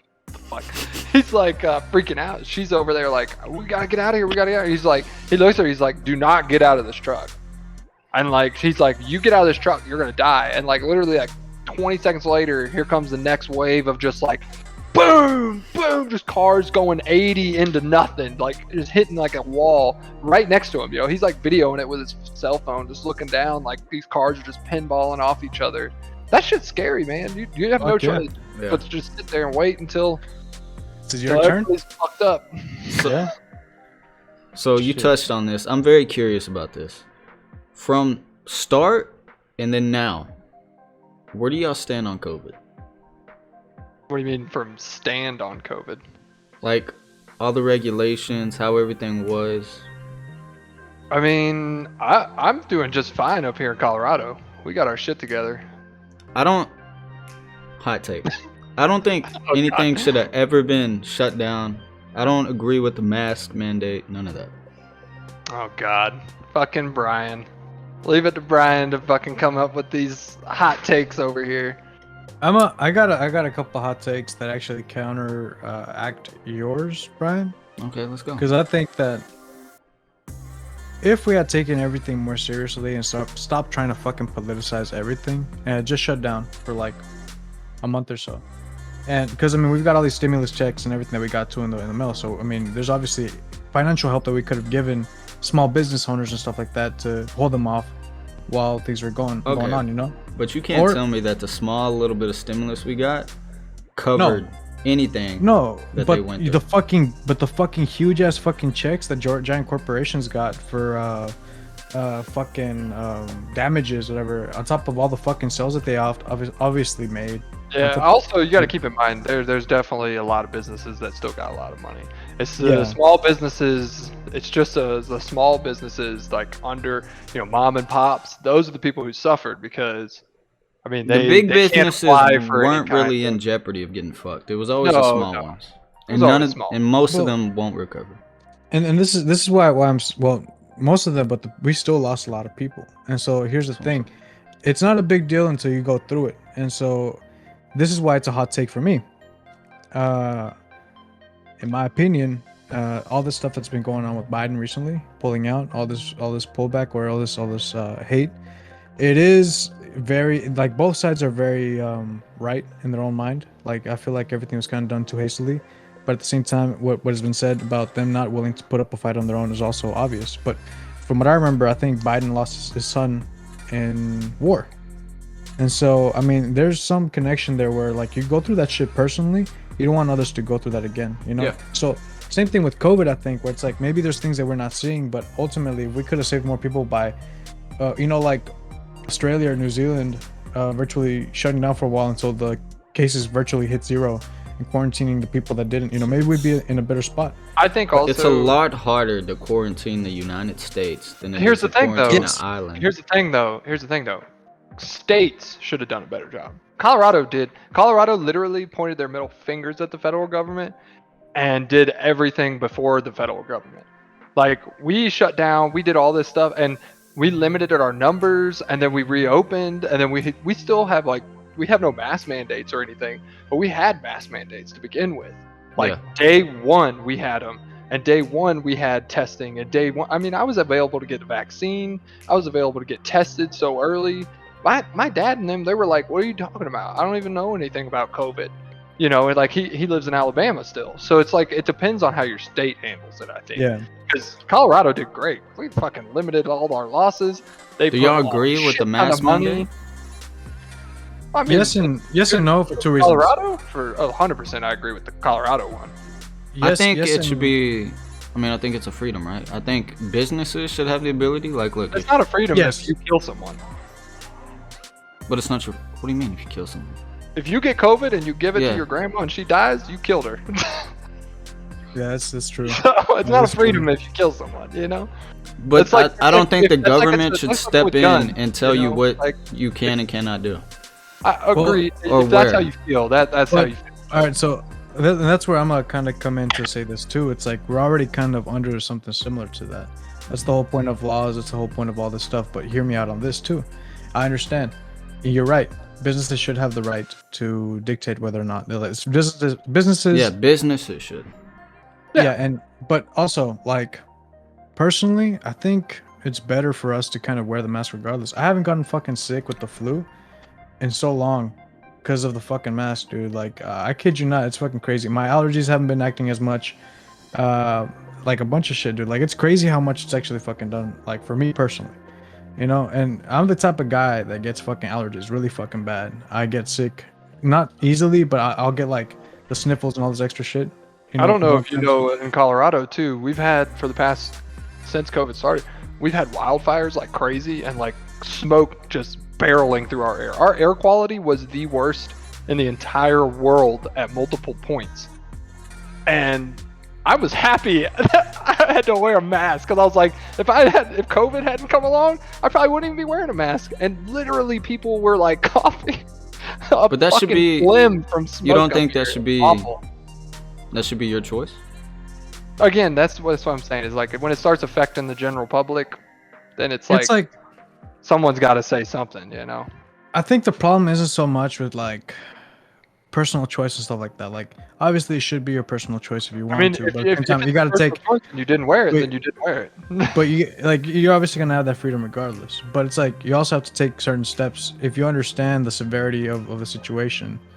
You know, if you understand that there's a lot of factors that go into this. Doesn't COVID have like less than a 1% kill? Hear me out. So this point is gonna be kind of interesting to me because you touched on it earlier. You said it's easier to shut down a island than it is the U.S. You're right, and an island is obviously less populated than the U.S. If we were to take a greater model of population, like India per se, or Rome or Italy or such and so forth, and we take into account their death tolls and all this other stuff, I mean, there's got to be a middle ground to where we see it's obviously an issue, you know. And so it's like, at what point do we take some responsibility for ourselves and for the people around us, just not even for political reasons or for our choices, just to be a decent human being, be like, hey man, like did it really hurt you? At least wear a mask, like if you're not gonna wear a mask, at least get vaccinated, you know, or do something. These are the same people. These are the same people that smoke packs of cigarettes, killing themselves every day. They're like, I'm not wearing a mask. Like, shut the fuck up. You already look. I don't have a problem with the mask. I just don't like the fact that the government is stepping in and saying. Look, again, that's the other thing. Is like you. If like Walmart is like, look, Walmart comes in and they're like, look, everybody on our property has to wear masks. That's fine. That's up to Walmart. But for like fucking Joe Blow, who's fucking the president of the United States, it's like, you know what? Every motherfucker has to wear a mask, and if you don't wear a mask, there's fines. Let me ask you this. But did they do that? Did you have any consequences for not wearing a mask? No, because I had to wear a fucking mask. Then what's there to complain about? Nobody was holding you at knife point saying, if you don't wear this, we're gonna take your money, or we're gonna take. No, your they job, were issuing fines in Texas. Never heard of that. Never heard of fines. Not nearly. Okay, not it nearly was. as bad as it was as stated. California. Well, California's fucking. California was lost. fucking ridiculous. Yeah, but I mean. But at what point? Because look, COVID's never going away. It's here forever now. But it's like the fucking think about swine this. flu. Why? But why though? But why is it not going away? Because a lot of people are politicized. Like it's fucking stupid to me that people use the same people that talk shit about other groups making certain issues their entire identities, right? It's the same groups that are making this, like, they're fucking dying on this fucking hill. It's like, if you don't want to fucking wear a mask, fine, then don't wear a fucking mask. But don't, like, it's like a pothead in Texas saying, man, I can't wait for weed to be legalized here and all that shit. You know, they keep on going on about it, you know? Like when they could move years ago to a state where it's legal and been just fine. Or they could just buy their bud and shut the fuck up. Yeah. You know, it's like, I think I get where you're saying that the government shouldn't have to, but the thing is the government doesn't normally. They're not trying to like. I don't think the government should even have to tell you to wear a mask. I think you should know enough about like health concerns and make your choice yourself. Exactly. But you're banking on a lot of people to make a good choice, and there's a lot of fucking dumbasses out there. Like, but I'm saying, do y'all know why this is like for me? though? I could give two fucks if I got COVID. Technically, You say let me be you say that now. You say that. fucking It didn't been. affect you. I've been wanting to get COVID. I've worked with so many people that got COVID. I get a 14-day paid vacation. I don't care if I'm miserable. I'm gonna masturbate in my fucking bed while I'm dying. Okay, 14 days paid. And vacation. you know what, bud? You're gonna be running out of breath whenever your lungs are like shriveled up into fucking helmets after fucking 2 pumps of your hand. But here's the thing: COVID has less than a 1% death rate. It has less than a 1%. You don't want to be that one, though. That's what I'm saying. We wouldn't want you to be that one. Because of that one. And I don't want to be that one either. But I'm not. Hear me out. Hear me out. The only reason why this is really a huge issue when is you go because of in your car, the fact that you can't trust the government that we have now. And if I'm honest with you, back then, or at least tell me if I'm wrong, but as kids, we kind of grew up to think that if the government had to tell you to do something, it was because shit was going down, especially after 9/11, right? Like, if the government had to tell you to fucking... I mean, nobody complained when they told you couldn't fly after 9/11. And 3,000 people died. I was like 3. Yeah, but I'm just saying, 3,000 people died and people didn't fucking... But we're at how many people have died? And people are upset that we're having to told what to do. It's like, wake up. That's what I mean. It's like I grew up thinking that when the government said that we had to do something, it was because something serious was happening. So if we're being told to do this, it's because it's pretty fucking serious. It's not something that's insignificant that we shouldn't take into account, because ultimately it's for the better being of ourselves, like as a whole. It's like global like security. It's national security.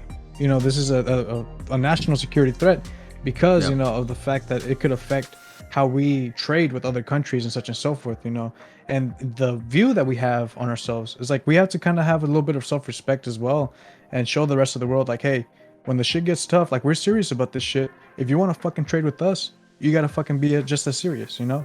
Or if you want to do this, you gotta be just as fucking serious. So at what point is enough though? Because you can't keep the whole world locked down forever. I think it's enough has been done. Disease has come along. It once you get numbers completely gone, you eradicate things. You get a vaccine after so many times that works 100% more. You know, even though we all know that like regular vaccines, flu, you know, you get your flu shots. You know, I mean, people get flu shots for years and years and years. It doesn't say that you're gonna never get the flu.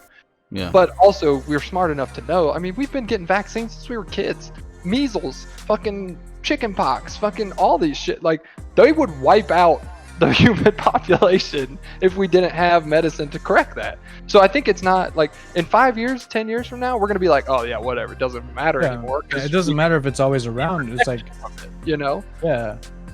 Exactly. Like I think enough is already enough, like right now. But it's like it's different for other people. I feel like the frustration is angled differently, where people are just like, I just want things to go to normal. Everybody does. I think it's crazy that, you know, my family in Alabama right now are like literally hospitals are filled up again. ICU beds are filled up. But I live in a state where we have nothing going on right now because we've all just been wearing masks. That's it. We've all just been social distancing and wearing masks.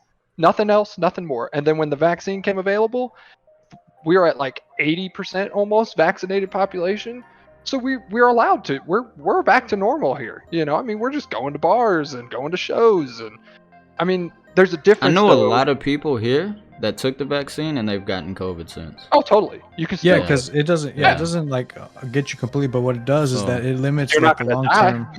Yeah, I think that's what people are worried about really more than anything. I mean, it's like Cyborg was saying. Happy for you to get COVID now, but if you were vaccinated, because then you would be. I mean, really I'm not worried about it. Like I said, I mean, the flu has a higher death toll or percentage than fucking COVID. Man. Yeah. At first, but it's like any no. Well, then you that's what I'm trying to tell you. You don't care about the flu and it has a higher death toll, so you're not going to care about shit. Like. But that's what I mean. Like. Well, that's your prerogative. It's just if you don't care about it, you don't care about it. It's just a different. So we can only scream and say that you got to care about it, but. If your mom not even like die of flu yesterday, then it's not going to be something that reaches. It's not even about caring about it. It's just being aware of the situation. I'm aware. You know, like, I'm aware. I don't. I get where I don't think you do. From on the like you think that government should have less control, because there's a lot of people out there who are like, I don't want the government to have to tell me, but also. That goes like with gun laws, because like I fucking hate that. Sitting over here, I'm sitting over here with, you know, a gun in my closet that, you know, is basically illegal.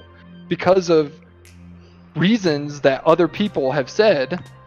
You gonna dial me up? Got him, boy. We For got legal him. reasons, that's a joke. It's a bit. But it's like one of those things that, you know, like, obviously the government is not going to come and just take all your guns. There's no way that they can infringe upon your rights that way. They can't. They're not. They definitely There's can. no. Who's going to come knocking at my door right now? Did you see? You see what Biden passed this week? Which one? The Ammo. ammo. Yeah. Again, what does how does that affect you? How many ammo? How much ammo is in your closet right now? So tell me, how much does it really affect you? Not that much. Exactly. So, Kev, I don't think you know, but Biden passed a law where you can no longer import any like ammo from Russia, and there might be a few other places. For what most people don't know is most of the world's 7.62 by 39, which is the AK rounds, 5.45 by fucking 45, I think. 45. Yeah. A lot of other calibers. Not cheap 9mm.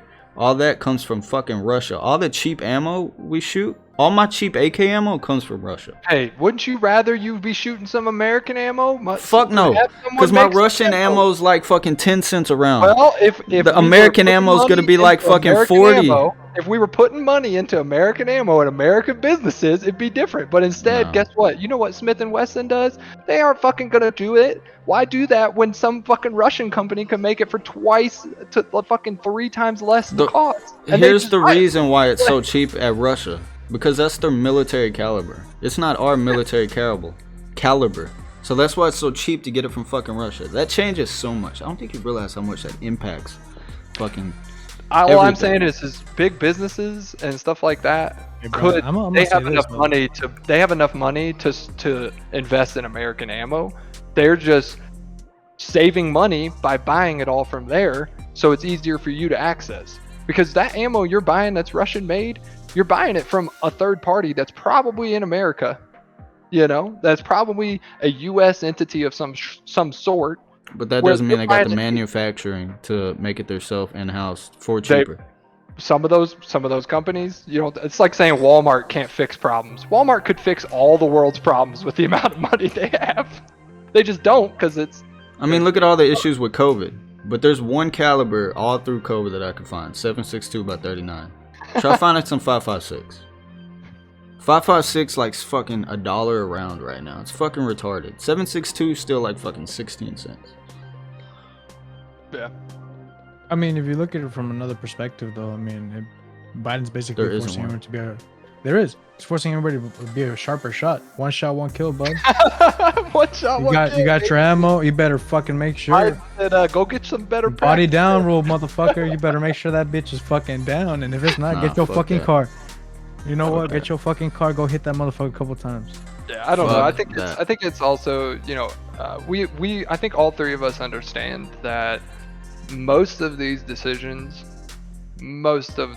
that come down like this are money involved, and we don't have that money. We don't have a say because we don't have that money. It's people and corporations and giant CEOs and politicians and people who lobby them. Those are the people that make those decisions, so they're gonna make it based off of money. That's why shitty decisions happen every day. I mean, yeah, you're thinking of it in a base way, like, why the fuck do we have to limit something that I get cheap ammo? When to you that makes total sense, but to someone else, they just probably made so much profit because they banned this ammo now. Nah, I think it's a way to get at guns one step at a time. If there's nothing to shoot a gun, what are you gonna use? America can't even make fucking good AKs. Hello, have you never packed your own ammo, Brian? I haven't. No, it's fucking expensive. You need to fucking do some research, bud. You can do it. I have. It's fucking. You can do it. It's fucking expensive right now, though. Try finding supplies during COVID. My father-in-law packs all his own ammo. Like, it's very expensive right now. But also he used to be a gunnery sergeant in the Navy, so like he knows how to do that shit. I mean, it's easy, but that's what I'm saying. There's other ways that it could not affect you, and to think that, like, again, like, is anybody gonna come knocking on my door and try to... Fuck no, they don't give a shit about me. They don't even know who I am. Like, it's all money based. No, but you couldn't take your gun and take it to California right now. I mean, I could, and I'd probably be there for years before someone found out. But I'm saying if you got caught, you would have multiple felonies on your hand. If I got caught, I guarantee you I'd be the stupidest motherfucker in California. I mean, it could be something stupid. What could you possibly be doing that would be like I can a give you a red scenario. flag? No, What? it doesn't have to be. What if your kitchen catches on fire because of bad kitchen? So they come in the fire and they search the house, or any type of fire happens. They search the house, bam, they see your gun. Get a lawyer. They ain't got no right to search your house. Just because you have a gun in there and they come save your house, get a lawyer. I'm not saying they're actually searching it. I'm saying they might just see it. Get a lawyer. It's illegal. That's illegal. They don't, and besides, I mean, wouldn't that be probable cause? They're not there for the gun, obviously. No, probable but I'm cause saying, if they were there to put out the fucking fire, and then that's all they're there to do. Probable cause is like somebody sees somebody going in and out, or you see multiple cars pulling up to a house, different cars all the time at different times of the day, and leaving back and forth. And there's like a high another scenario distribution of what narcotics if you got, like in your area. So it's like you have probable cause to get a warrant and go search that house. But I'm saying they're not searching it. What I'm saying is, like, let's say you got in a car accident, right? Cop shows up on scene. They just so happen to look. I just got into a car accident with an illegal weapon in my car. Listen, no, I'm saying you get in a car accident, right? Your window's broken. The cop just happens to look in and see some fucking weed on your dash. He wasn't looking for that, but he sees it, and he can charge you for that. Obviously, same situation. I promise you, you get a lawyer, he cannot charge you for that. He cannot charge you because he's not there to look for weed. You need to because obviously it might be different in Texas. Don't get me wrong, Texas laws are fucking crazy. I'm about to have a hot take, but also you're a huge fucking idiot if you're fucking got any sort of drugs while driving, bro, or smoking anything while driving, or doing anything under the influence. Oh, it happens all the time. Like, leave that shit at home. I know it might happen all the time, but you're a real fucking idiot because you know what you're risking yourself to. Yeah, don't fucking do it. You know. I think again, I agree where you're saying like, well, can't they just? But I promise you, that's what's so shitty too, because poor people don't have access to this knowledge either. Like, I would never know this shit. Say, you fuck. I'm poor. Like, I would never know this. I'm sorry, but I wouldn't. But I happen to work for a law firm that represents really big companies, and they know the law. And they use the law on a daily basis to get out of these situations. Like, I think if people had access to that knowledge a little more, they would know. But just because you have access to this knowledge doesn't mean you have enough to afford the right lawyer to get you out of this shit. I totally agree. I think it should be free. I think you should have free legal representation to protect all your rights. Period. And then nor do you have the money to keep up this battle. So at some point you're just like, you know what? It's again, this comes back to that money thing. I'm telling you, man, it's all money driven. Fucking laws are money driven. Like, and it goes into all the way to California, to Texas, to Alabama, to fucking Vermont. Like, everything that happens on those scales skips over the everyday person because it's about money. Yeah. But I'm just saying, there's a million different things. But I'm just saying, gun laws in general are fucking stupid. I disagree with every single one.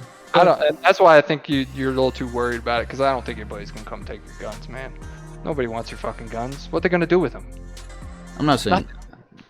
Like, they can't do shit. They can't take all of them, but they can limit them. Now, if you come and you post online and you're like, "Fuck Walmart, I'm gonna shoot that bitch up," then they're gonna come. No, but I'm saying,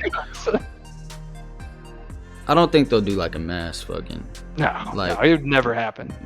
But they can limit it in a way that makes it harder to access, harder to get ammo.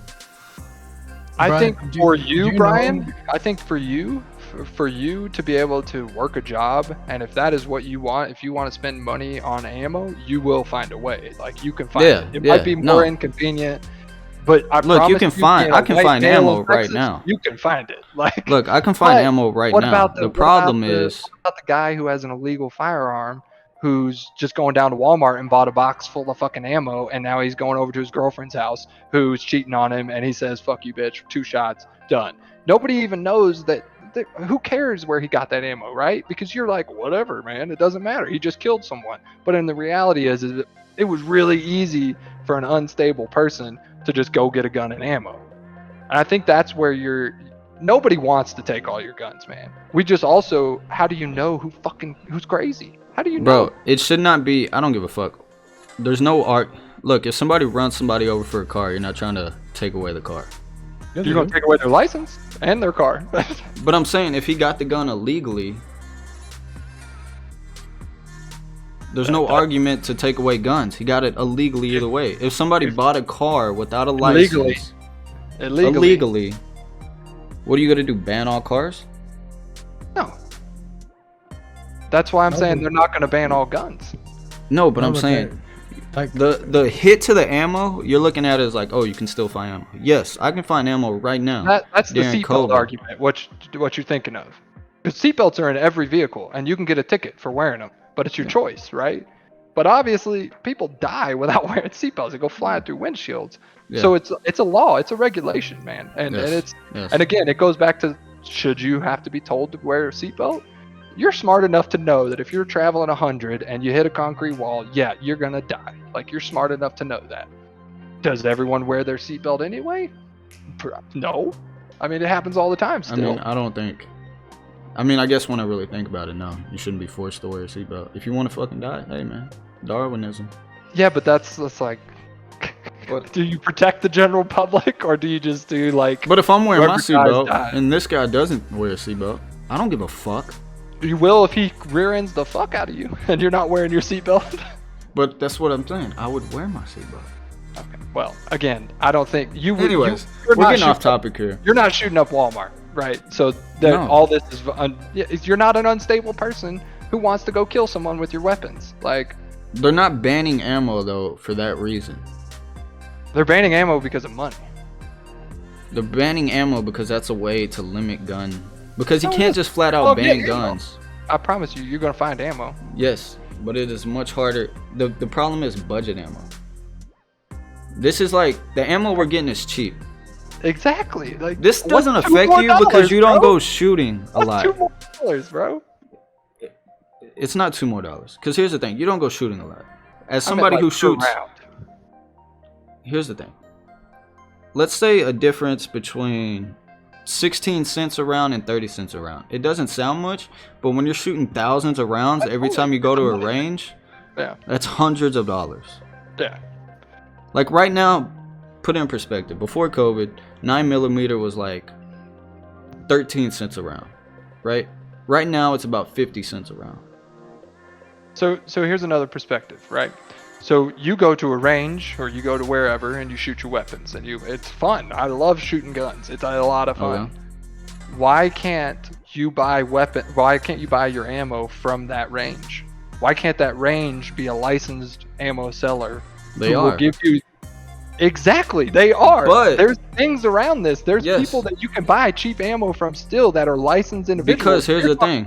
It's something that you get on Amazon or you buy this ammo. You can buy Russian ammo in Academy. It's name brand ammo, but it's from Russia. But here's the thing, you're talking about the same. Why can't you buy from the range? Because what if the range is charging an outrageous amount, which most ranges do? That's business. Walmart charges outrageous amount for fucking shampoo. Exactly. Like, it's business, baby. Like, it's all business. I think the root of this problem, you got to understand, and like I said, it sucks. It fucking does. What is the root of it is there's money behind it. What good comes out of banning this? Somebody's gonna make a shit ton of money. That's the only reason this laws get passed, man. There's no good that's gonna come from it for you. You're a consumer of the product.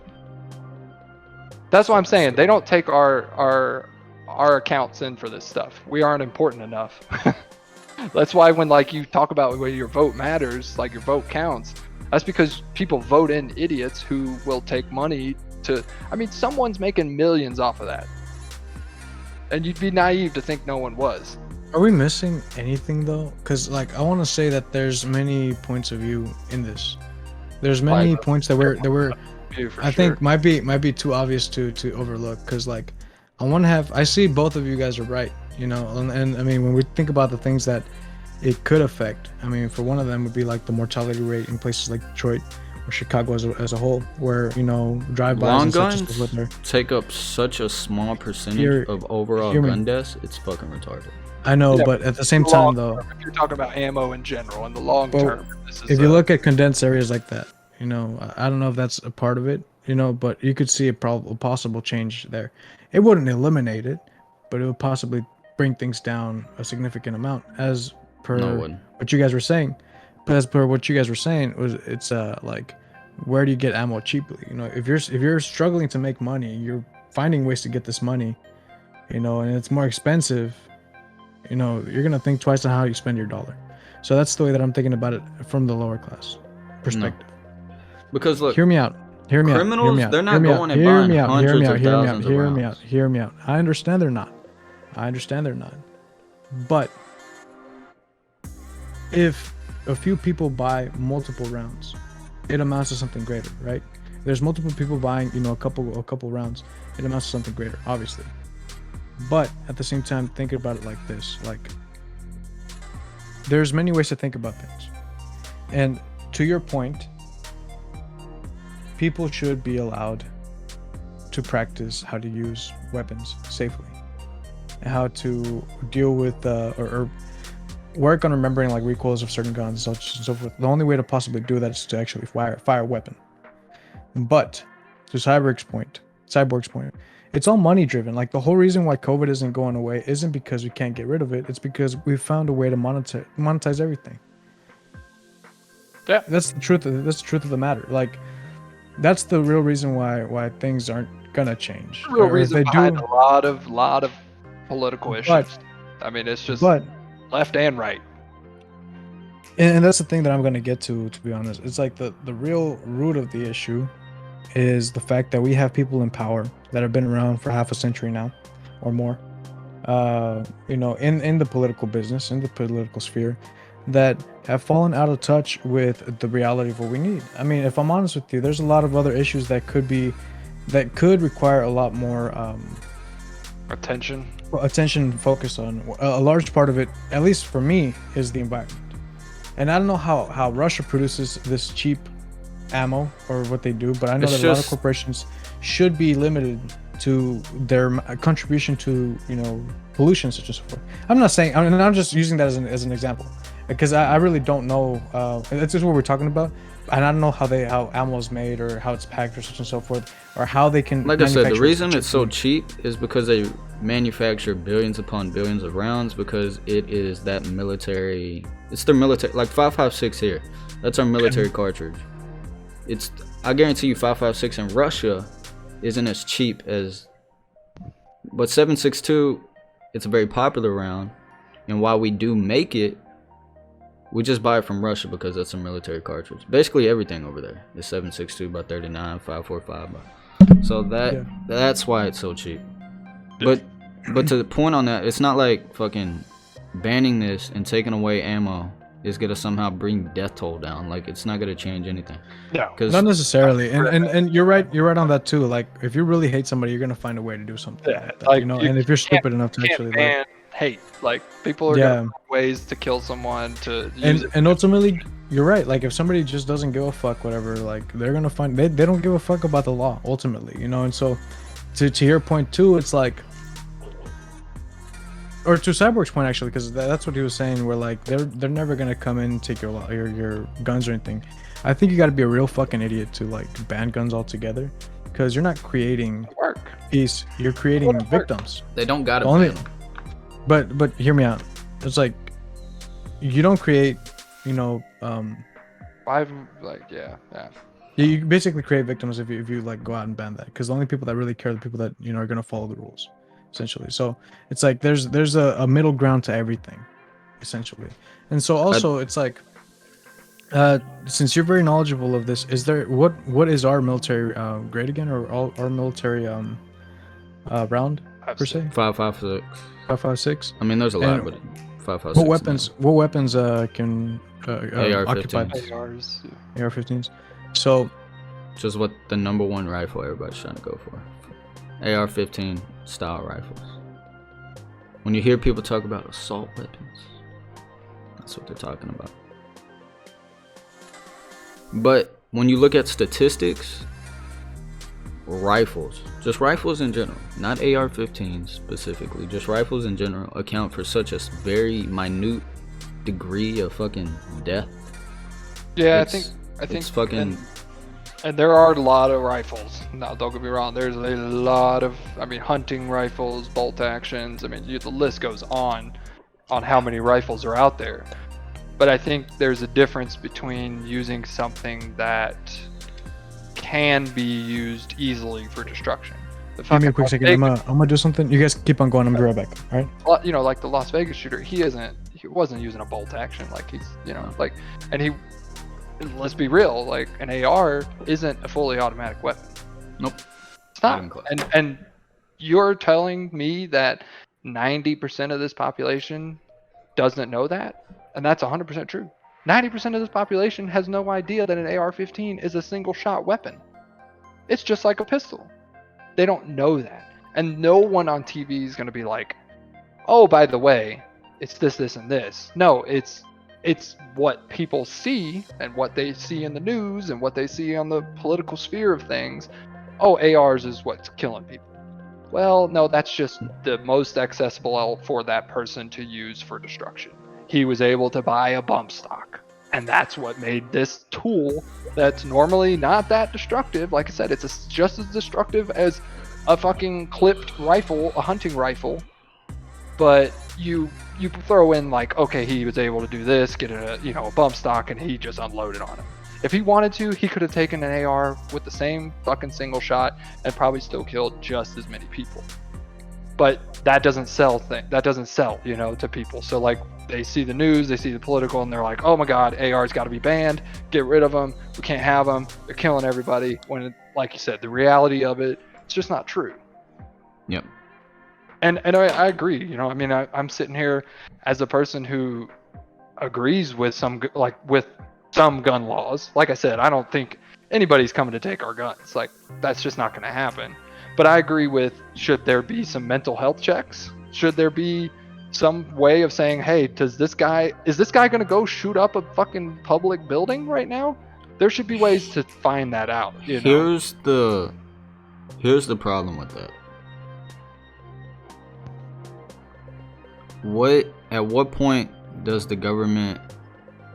I don't think it should take advantage either. I don't think the government. Who's to say? Like, all right, that guy's mentally capable. What's not to say that Kevin? I think a medical. And it's like, hey, I don't think the government should be involved in it at all. I think medical. Can I step in actually for a little bit, because I actually have an answer for this question. And so, in two parts, I know who should be in charge of evaluating all this, but at the same time, it's been looked down a lot over the last couple. Well, actually, in all of history, I don't think nobody wants to see a psychologist. Nobody wants to see a behavioral analyst or anything, because there's a negative connotation with it.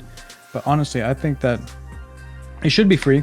It should be free to get analyzed by a professional. Especially if you've already paid for your gun license and all this other stuff. It should be free, or should be included with that. But I think mental health plays a large part into it. But different things happen on the daily. So what's to say that one person that's stable now is going to continue to be stable later on? Very true. Is very hard to kind of say, But at the same time, I don't think. Like, here's the thing that I've kind of been thinking about on my little trip to go talk to my dad right quick. I let him borrow my car for something, but it's like government and people should have a symbiotic relationship, right? And so our symbiotic relationship with government shouldn't stem from national regulations such. It should come down to the smaller stuff, the people that actually interact with us, that know more about us than we do sometimes through time, which is our local government. I think that some of those regulations could be passed on to them, and they kind of decide, hey, this is what we're going to require here, and such and so forth. Right. Or hey, if you could check in, or like whenever you go get your license or something, like go to this guy before you renew your gun license or something, and get evaluated or something, or just talk. Because hear me out. Because say you're a vet or something like that, right? and you have PTSD or you have such and so forth, all this stuff. The vet care here in the U.S. is fucking shit, from what I've heard. It's like, I wouldn't want a buddy of mine to come back from war and blow his fucking brains out over an episode. You know, I want him to get checked out and have that ability to know and rest assured that he's fine. Once he gets evaluated, once he gets cleared, he can own a weapon again. You hear me? It's like, I know it's kind of hard, and I know that a counter argument to this is going to be the fact that we're still in the baby stages of a lot of behavioral analysis and such and so forth. Well, and I think just like you mentioned, that we, as a country, we've given up on mental health. I mean, which is fucking stupid. No, it's so stupid. I mean, mental health could fix so many social issues, you know, and even this. Like, if we had a better mental health system, even if it wasn't tied to guns at all, even if there was no like, no, not at all, you have to be evaluated. But if we just had one in general that was better, a mental health system, then we would probably see less of problems with mental health people. And not just that, but we wouldn't resort to stigma that needs to like, totally self-diagnose yourself. Here's my opinion. Okay, this is coming from somebody that's obviously very pro-gun. For the viewers at home, here's my problem with it. For one, this is something that I'm not saying it definitely will be used as a way to keep people from owning firearms. Point blank and period. Even some people that, look, there's plenty of people with mental health issues that own firearms and there's never an issue. There's very, very few of those that do horrible things. And guess what? If they don't have a car, they're going to find another fucking way. Or if they don't have a gun, they're going to have another. Yeah, go ahead. So it's funny that you mentioned this, because this is kind of the argument that's been kind of brought up with voting and gerrymandering and all this other redistricting and all this other stuff, where it's like there's certain things that are required, whatever, and they always find a way to kind of exclude certain voters or to, you know, force the vote to go a certain way, which to me is fucking bullshit. And you're right, you're 100% fucking right on that. Where if you do kind of set up some sort of system like that, it's going to get abused by lobbyists. It's going to get abused. That's why I don't think it can happen, because it's like no one's. I don't think pro-gun or no gun. Like no one wants to see that kind of stuff abused. And I think you're right in assuming that it will be abused, because the government is going to abuse whatever it gets its hand. And then you're another 100% thing, right about that. Yeah. Another thing I hear people say all the time, and I fucking hate it, is like, oh, what if there's some kind of gun license that you have to constantly renew, like a driver's license? And Kevin, I think you touched on this. The problem with that is driving, it's a privilege, right? Guns are a fucking right. It's your God-given right to own a gun. Driving, it's a privilege. It's not your right to drive.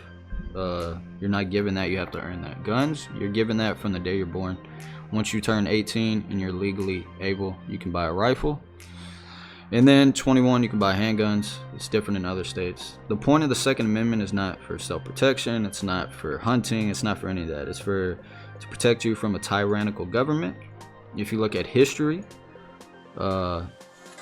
every country takes away guns and then inevitably starts taking away rights. And I'm not saying if we took away guns right now, rights would be taken away. But who's to say generations from now that wouldn't happen? I mean, look at England. They're, for the most part, free. But then you have people saying stupid stuff online and then facing jail time and things like that for saying like hell Hitler and stuff like that. I believe in freedom of speech and all that. Like, fuck it, say for the whatever. sake of this podcast, though, we were gonna say fuck Hitler, though. Like, we're not going to. No. Yeah. But I'm just saying, it's freedom of speech. You shouldn't be able to get. Yeah. But I'm saying, you take away a country's ability to stand up for themselves, and naturally, over time, the government's gonna slowly start overstepping, and there's gonna be nothing to. Like, what are you gonna do? The way I look at it is the Second Amendment is our insurance policy. Yes. As long as we have guns. To your contrast, though. Okay. To your contrast. You're right. It is a right to own guns and such. Yes. I'd be careful about saying it's a God-given right, because it's like there's people that definitely shouldn't own guns. Of course, there's people that have driver's licenses. There's people that shouldn't do a lot of things, but people do it. But as a whole and as a collective, I feel like guns in this country does way more harm than good.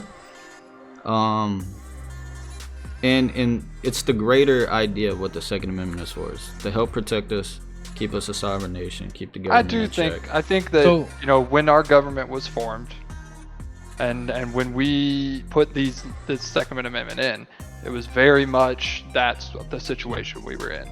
Now, another 250 years from this point, will we be in that situation? Who the fuck knows? Who knows? And I think that's why you're saying it's like an insurance policy. It's like that way of saying, hey, look, if we get put into this situation, we will have the ability already to be able to correct that.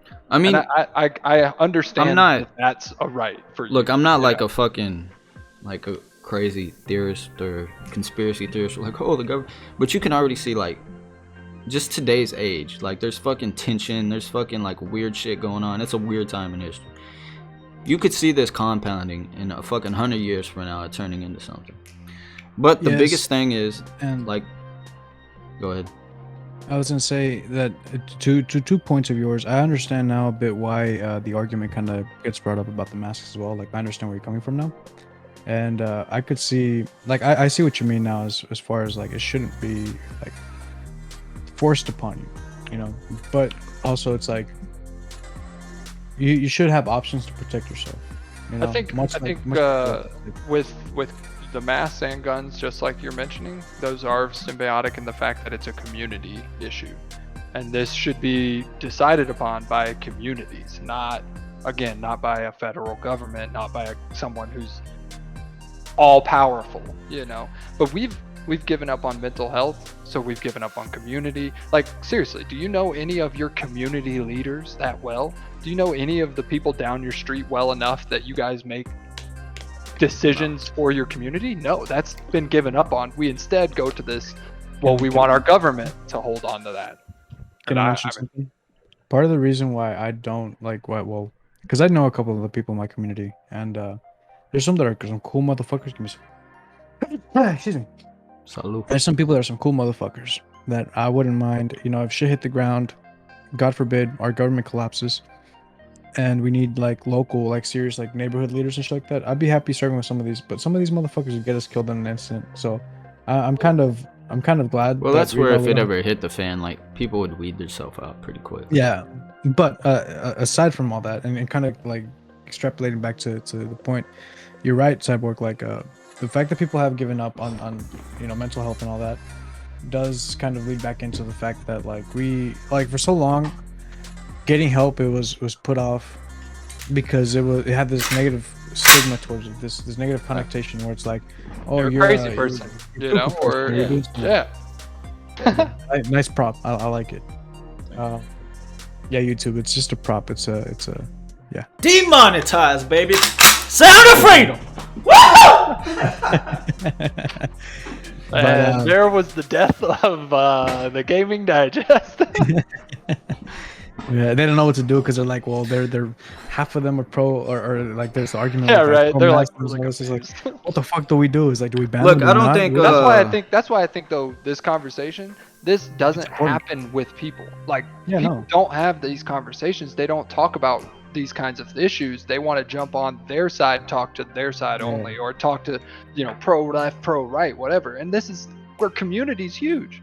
You should be in a community with people discussing these problems and figuring out solutions. We've given up on that. Like, nobody wants a solution to a problem anymore. They just want to be like, get rid of the problem, you know?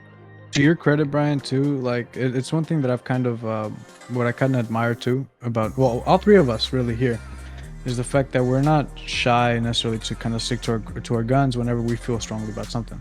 You know, and honestly, the one thing that I've kind of realized about society as a whole as recently is that we're so fucking hell-bent on making shit black and white that we don't take time to assess the other party's side or their feelings or their like their knowledge that they have within themselves. You know, like the argument against guns and stuff and such and so forth. It's a very rational argument. It's a very real argument. On both sides, like, it's, yes, like, you understand, like, and yes, and you understand both sides, and that's why I think it's so hard. What's so hard to find a middle ground here is the fact that it fucking sucks that, like, here's the biggest issue with gun control: the people making the laws know absolutely nothing about firearms.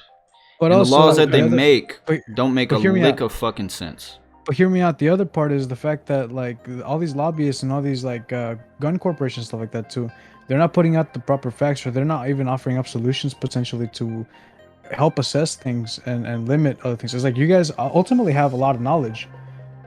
You know, you guys ultimately have a lot of useful knowledge that could come in useful when both sides converge and kind of talk about shit. Well, because here's the issue, and we all know, once you give the government an inch, they're gonna take a mile. Only got so many inches. And the government, once they get something, you're never getting it back. Once you give away your freedom, you've lost faith in government, and rightfully so. I think that's where this community, because if you had laws, which you can have laws. I mean, states are states. They are completely separate. The reason we have federal 50 states, trumps everything. No, it does not. No, it does not. It does not. I live Federal in Colorado law? And I smoke weed. No, they can't. That's because the government doesn't. Example. That's because the government doesn't choose to enforce it. But you say choose. Colorado would sue the shit out of them and tell them to get. But the government. You have to. But that wouldn't stop the government from those rights. Yeah, but that wouldn't stop the government from prosecuting. So how did your government in Texas keep a hold of its laws that other states? They don't. And I'll give you an example. September 1st, September 15th, something like that. A law goes into effect that you can buy silencers, suppressors, without paying the tax stamp or anything like that. No business will enforce it because they will get prosecuted by the federal government. Even though it's a Texas state law that you can buy a suppressor without the firework, they will not enforce it because the federal government will prosecute them. Well, I think in 2 more years, with litigation and actual facts, that changes. Just like it's changed here. But, I mean, at the end of the day, I think the government picks and chooses their battles. Hold up, Brian. Yeah, they do. I want to go down this rabbit hole a little bit. So does that mean that like mom and pop shops can import stuff to their stores and sell through here? So the way you sell firearms and firearm related things, you need an FFL, federal firearms license. And once you get that, you can sign over firearms to, individual personnel and so forth. However, firearms are not a state issue, it's a federal issue. So everything travels through the federal. And how it works right now, people think it's illegal to own suppressors and stuff. It's not. You just have to pay the bribe from the government, $200, wait about a year, and then you can buy a suppressor and own it. And you have to do that per suppressor.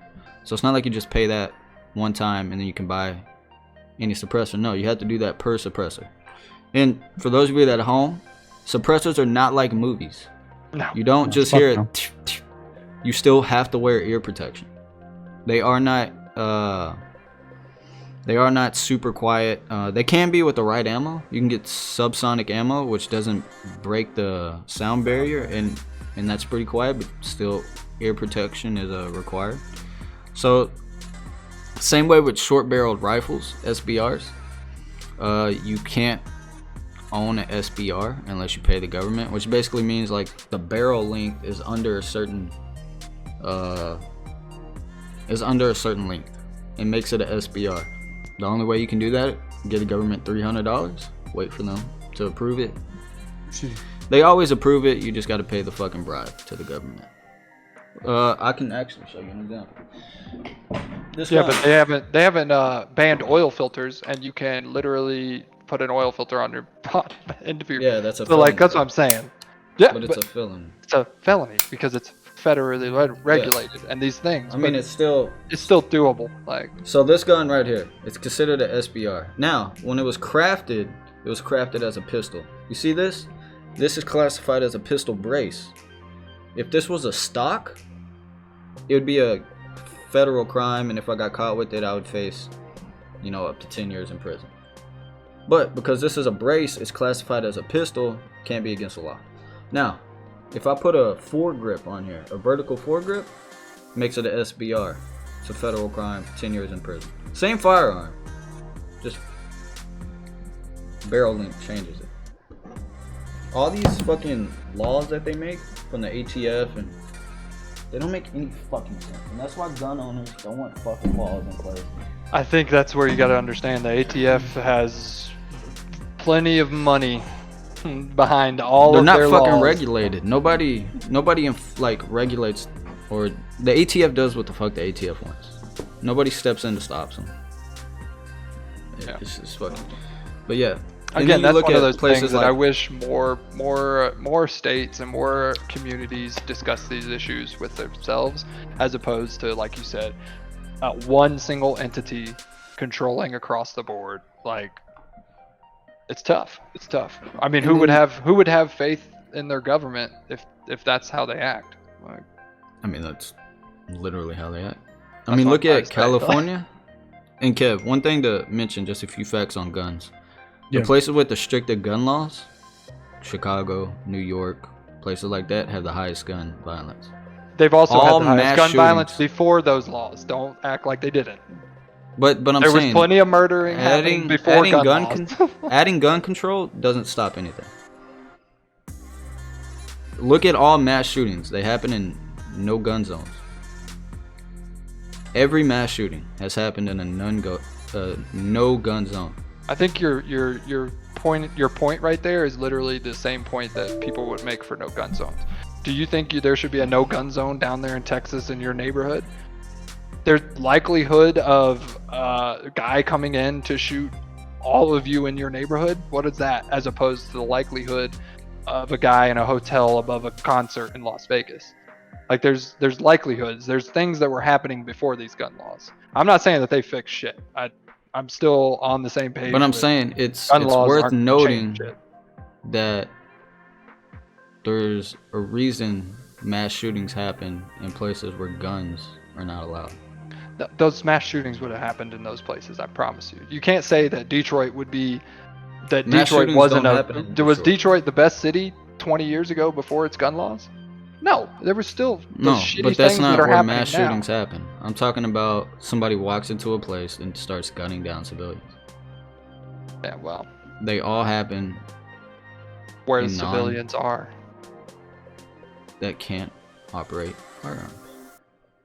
Well, I think you're missing the point where I'm trying to say is that's why it's happening there, is because those places already had those kinds of issues. I don't think it's because a person says, oh, well, there's going to be no one here to protect themselves, so I'm going to go there. I got a question. I don't think that's, you know. I got a question. 100%. I got a question, because it's hard to see the forest when it's hard to see the size of the forest if you're just staring at a couple trees. Yeah. Right? Is it possible that the information that we have on both sides is very cherry-picked to the point to where it makes it hard? I don't know all the issues, and so yeah. So what I'm saying is would it make sense to possibly even look at other countries and their information, their statistics, and base it off of what they do? I don't think guns have been around long enough for us to have very few countries allow guns. I mean, look, you can own countries. Yeah.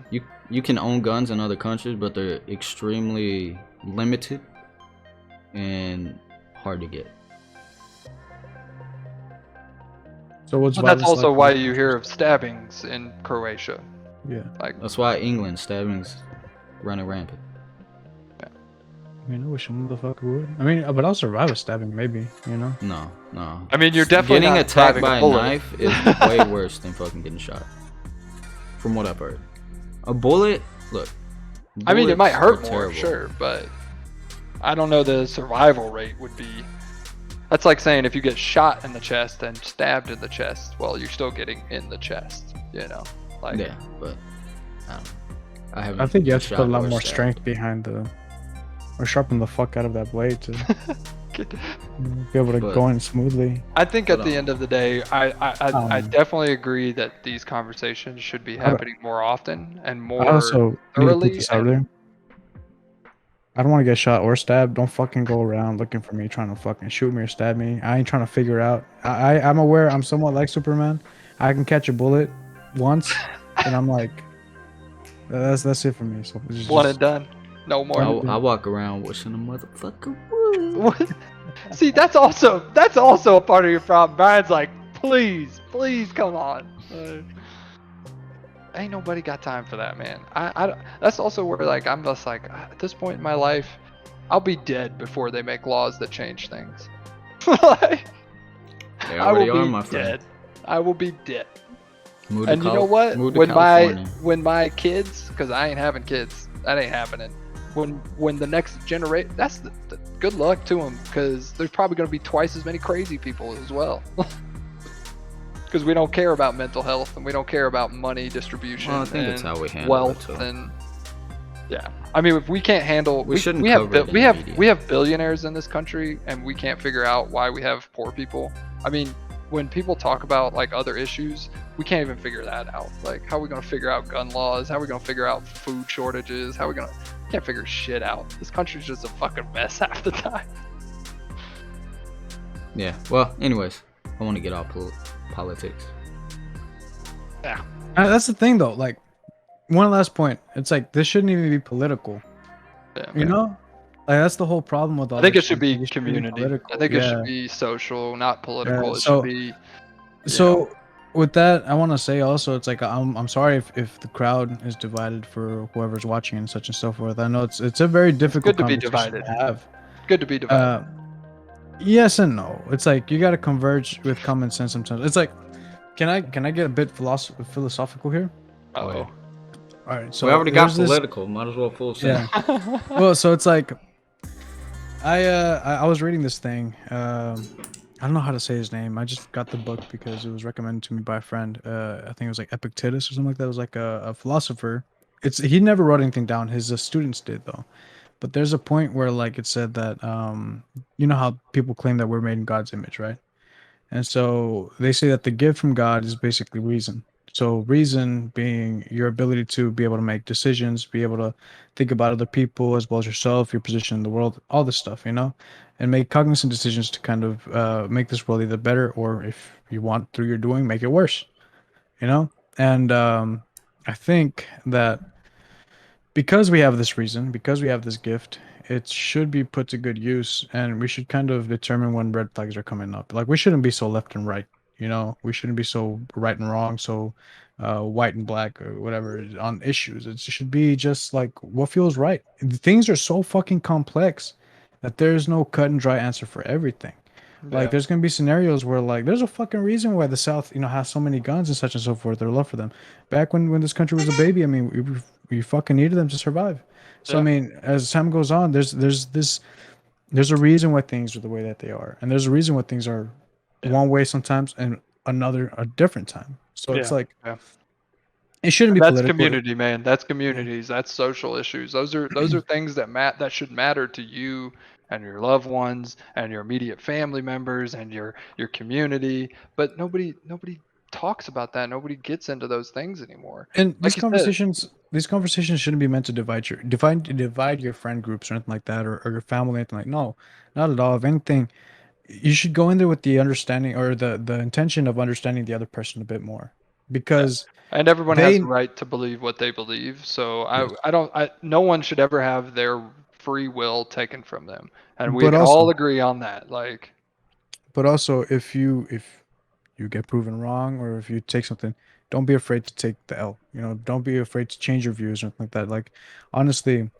you know, if Cyborg and I are wrong about whatever about the mask mandates and everything, you know, we'll be wrong and we'll change. We'll do if, you know, the world has a rude awakening the way that we have with COVID. I think COVID really has been more of a self-reflection point for a lot of people.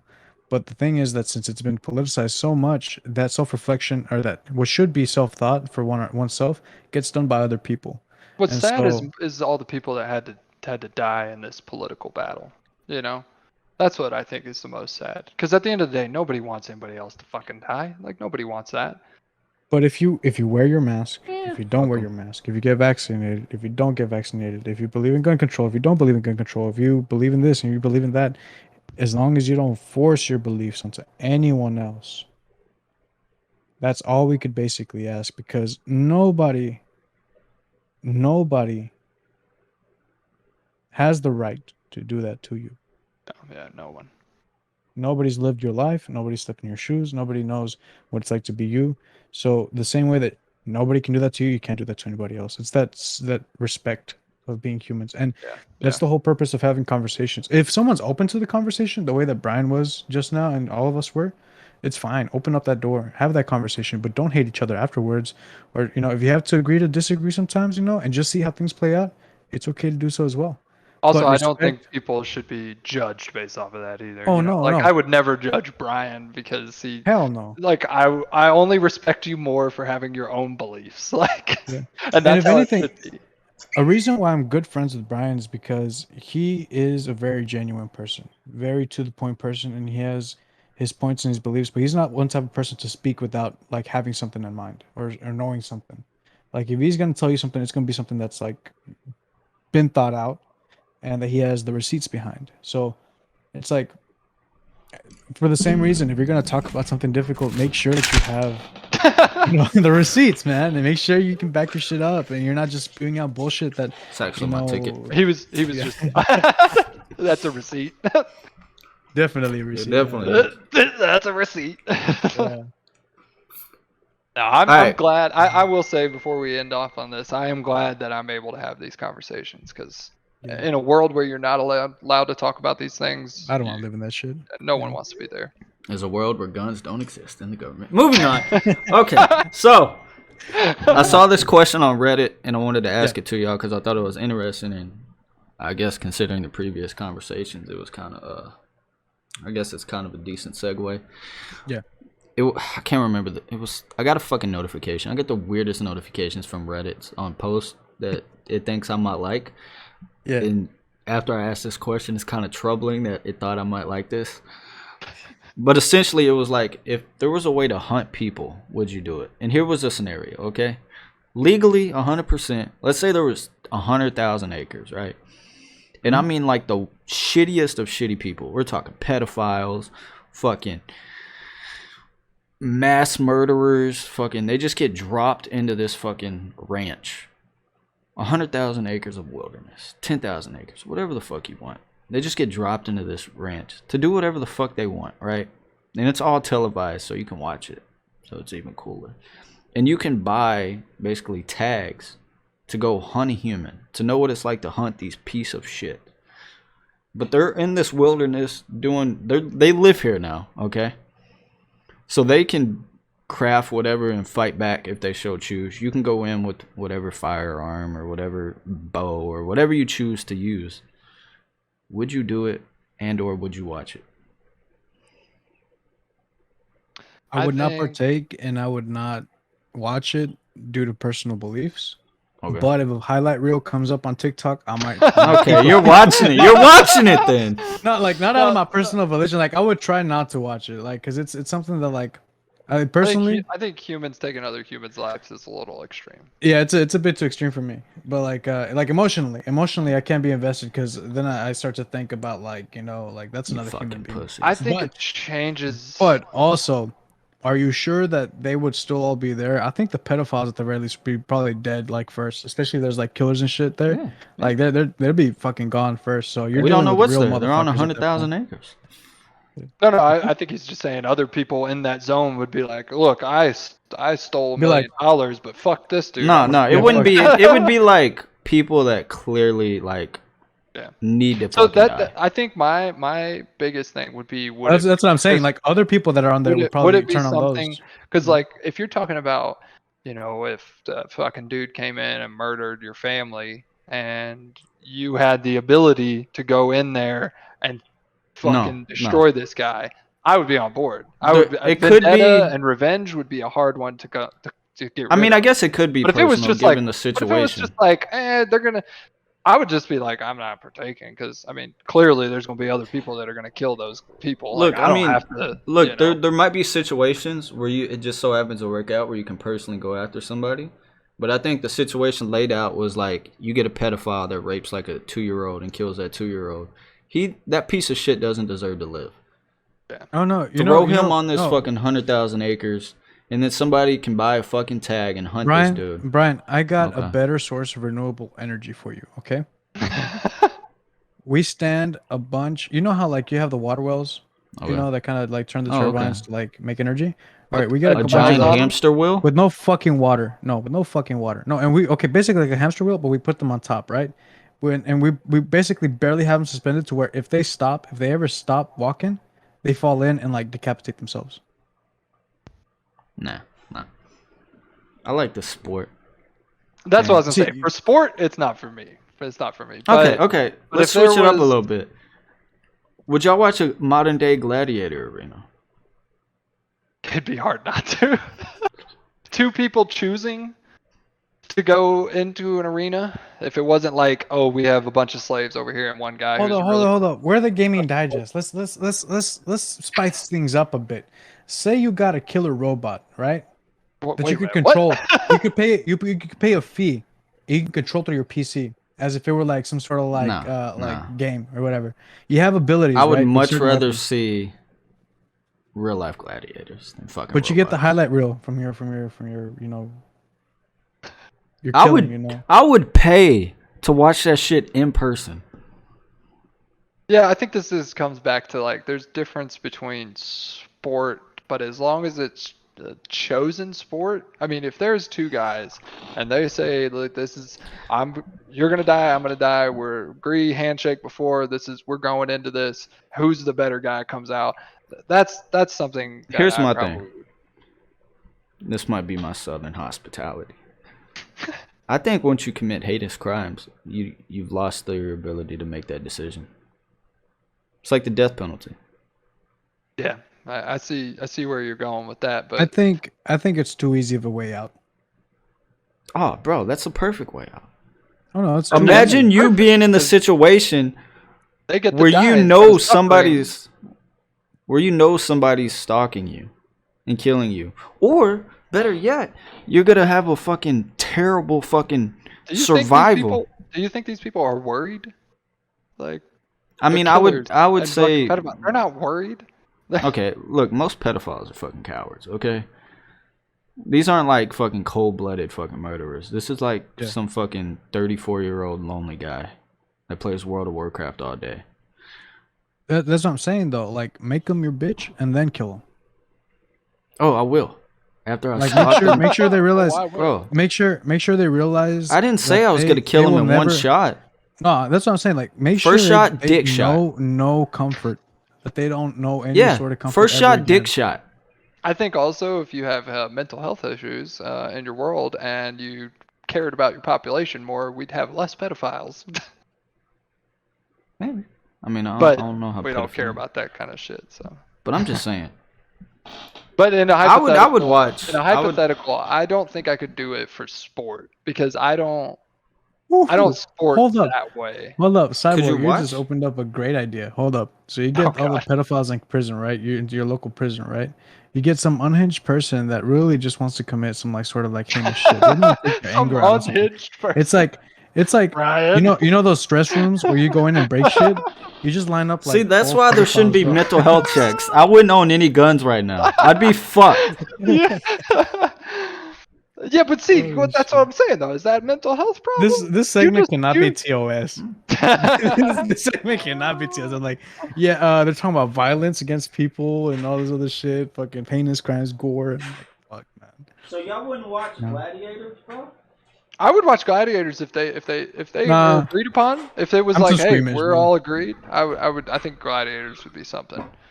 I'm just. But also, I don't really watch UFC that much or anything, and that's basically Gladiators. If they just fucking kill each other at the end. If a guy gets knocked out, and then he continues and he kills him, that's basically the same fucking shit. It's just no weapons. That's all. This would be. I'm just saying that I would if I watched that, then maybe I would be on. But I'd watch fucking Gladiators. I would definitely. We know you would, dude. I'd be kicking, bro. How could you not watch? Curiosity would. I'd watch. Like you said, how are you gonna stop that from showing up in the world we live nowadays? Because you'd see it, even if you didn't want to see it, you'd see it. Okay, would you go see it live? I'd go see it live. I don't know. Live's hard. The only way I'd go see Decapitation live. That's some sick, sadistic shit. It would be fucked. Here's my thing though.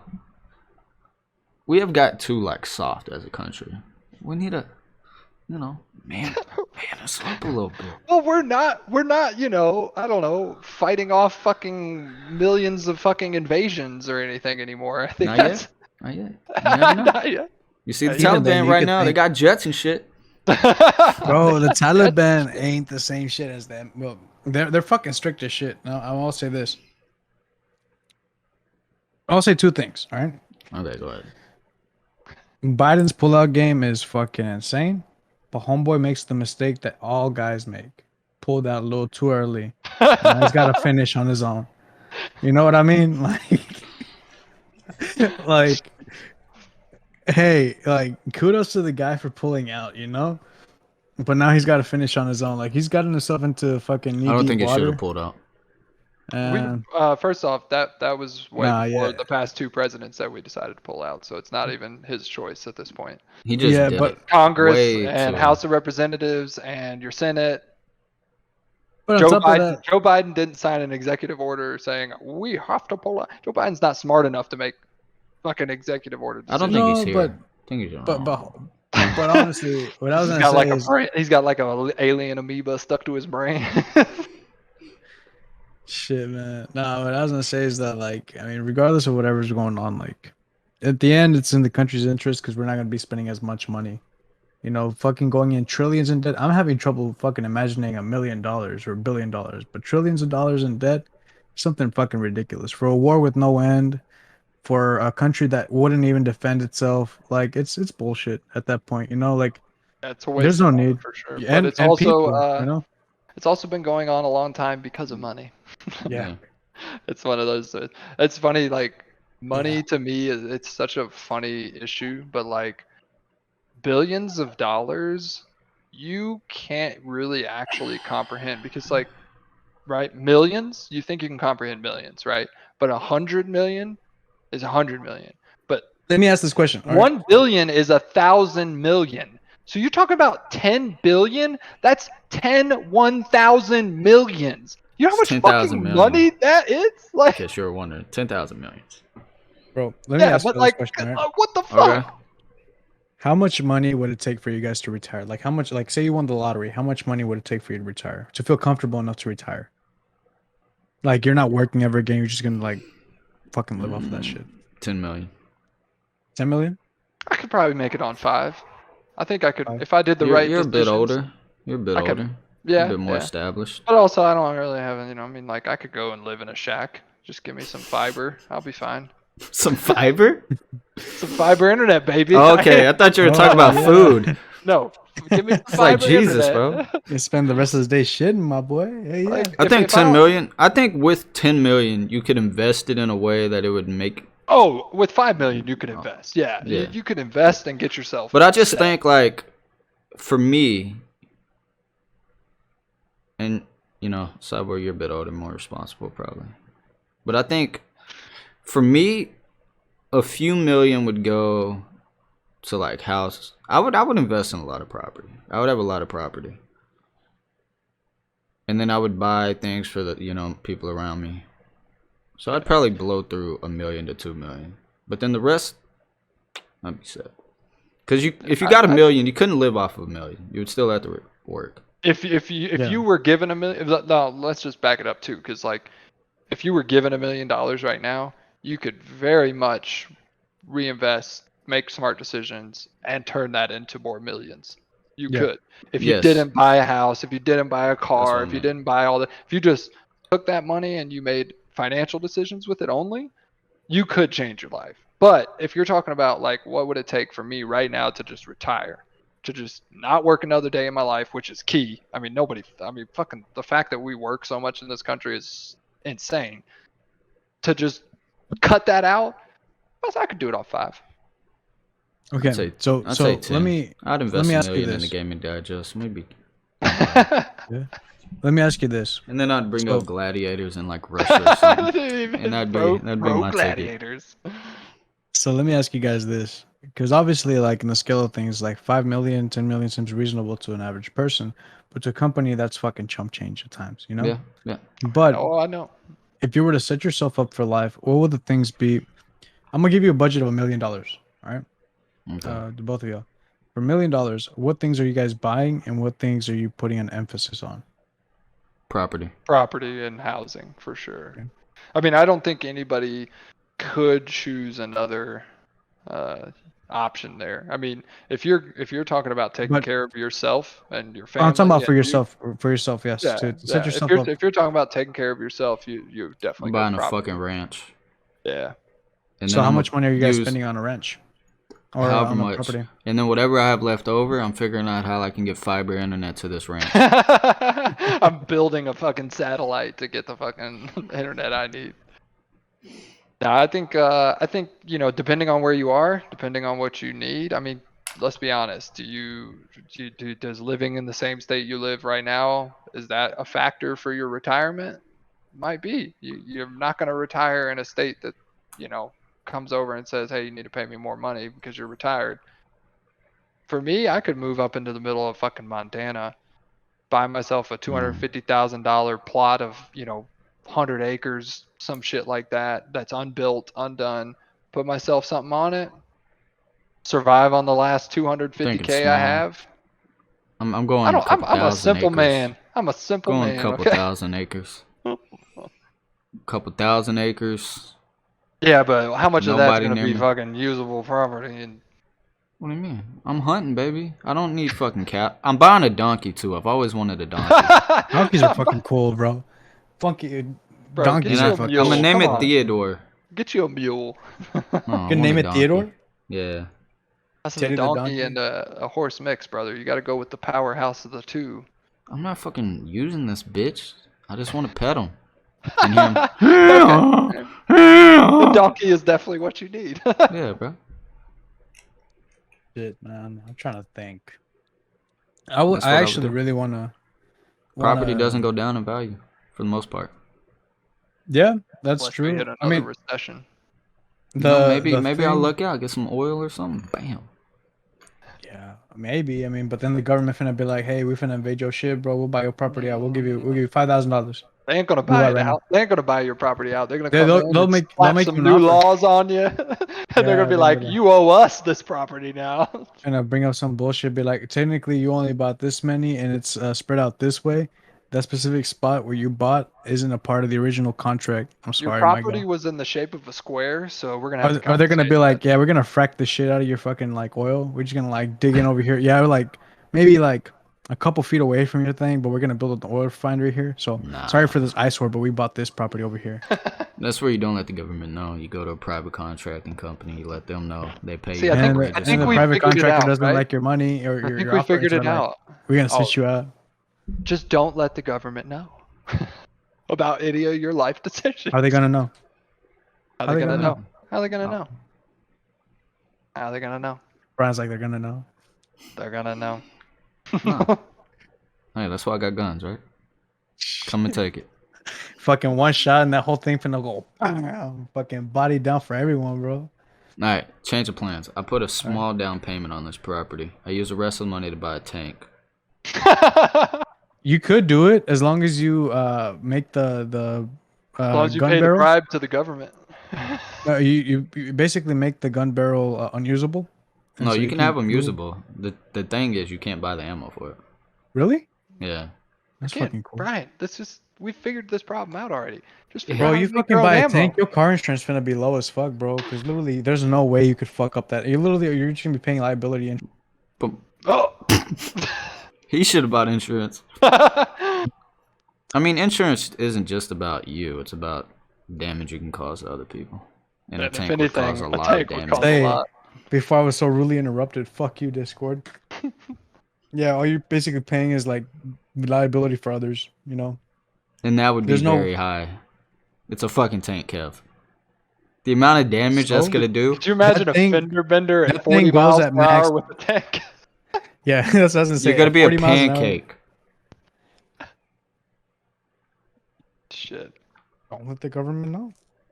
How are they gonna know? To be fair, They're never gonna liability know. would be pretty cheap because Yeah. there wouldn't be any injured parties. They'd be dead. And you wouldn't need to repair the car because they're dead. Totaled. Yep. Well, guys, this has been quite the interesting podcast for episode 20. Yeah. Bringing all the social issues and topics up. Gotta have it. Jesus. Not a whole lot Next of week gaming we'll talk talk. about a lot of- religion. Oh, God. Fuck. Oh shit. But with that being said, guys, thank y'all for tuning in for episode 20. Remember, the Rust video is live right as we speak. Go check it out. Shit out. Or I'm stealing your fucking kneecaps in your sleep. Okay. I got a collection in my closet. Also, have productive conversations like this. If you take one thing away, don't be like, "Oh, Cyborg's right, Pitbull's right." No, have fucking conversations. And if you drive a fucking truck, like a semi, wear a fucking condom. Fuck you. Fuck you. With that being said, guys, we will see y'all next week for episode 21. Thank y'all for all the support thus far. We look forward to another 20. As always, guys, we will see you in the next video. Peace. Take it easy. Later.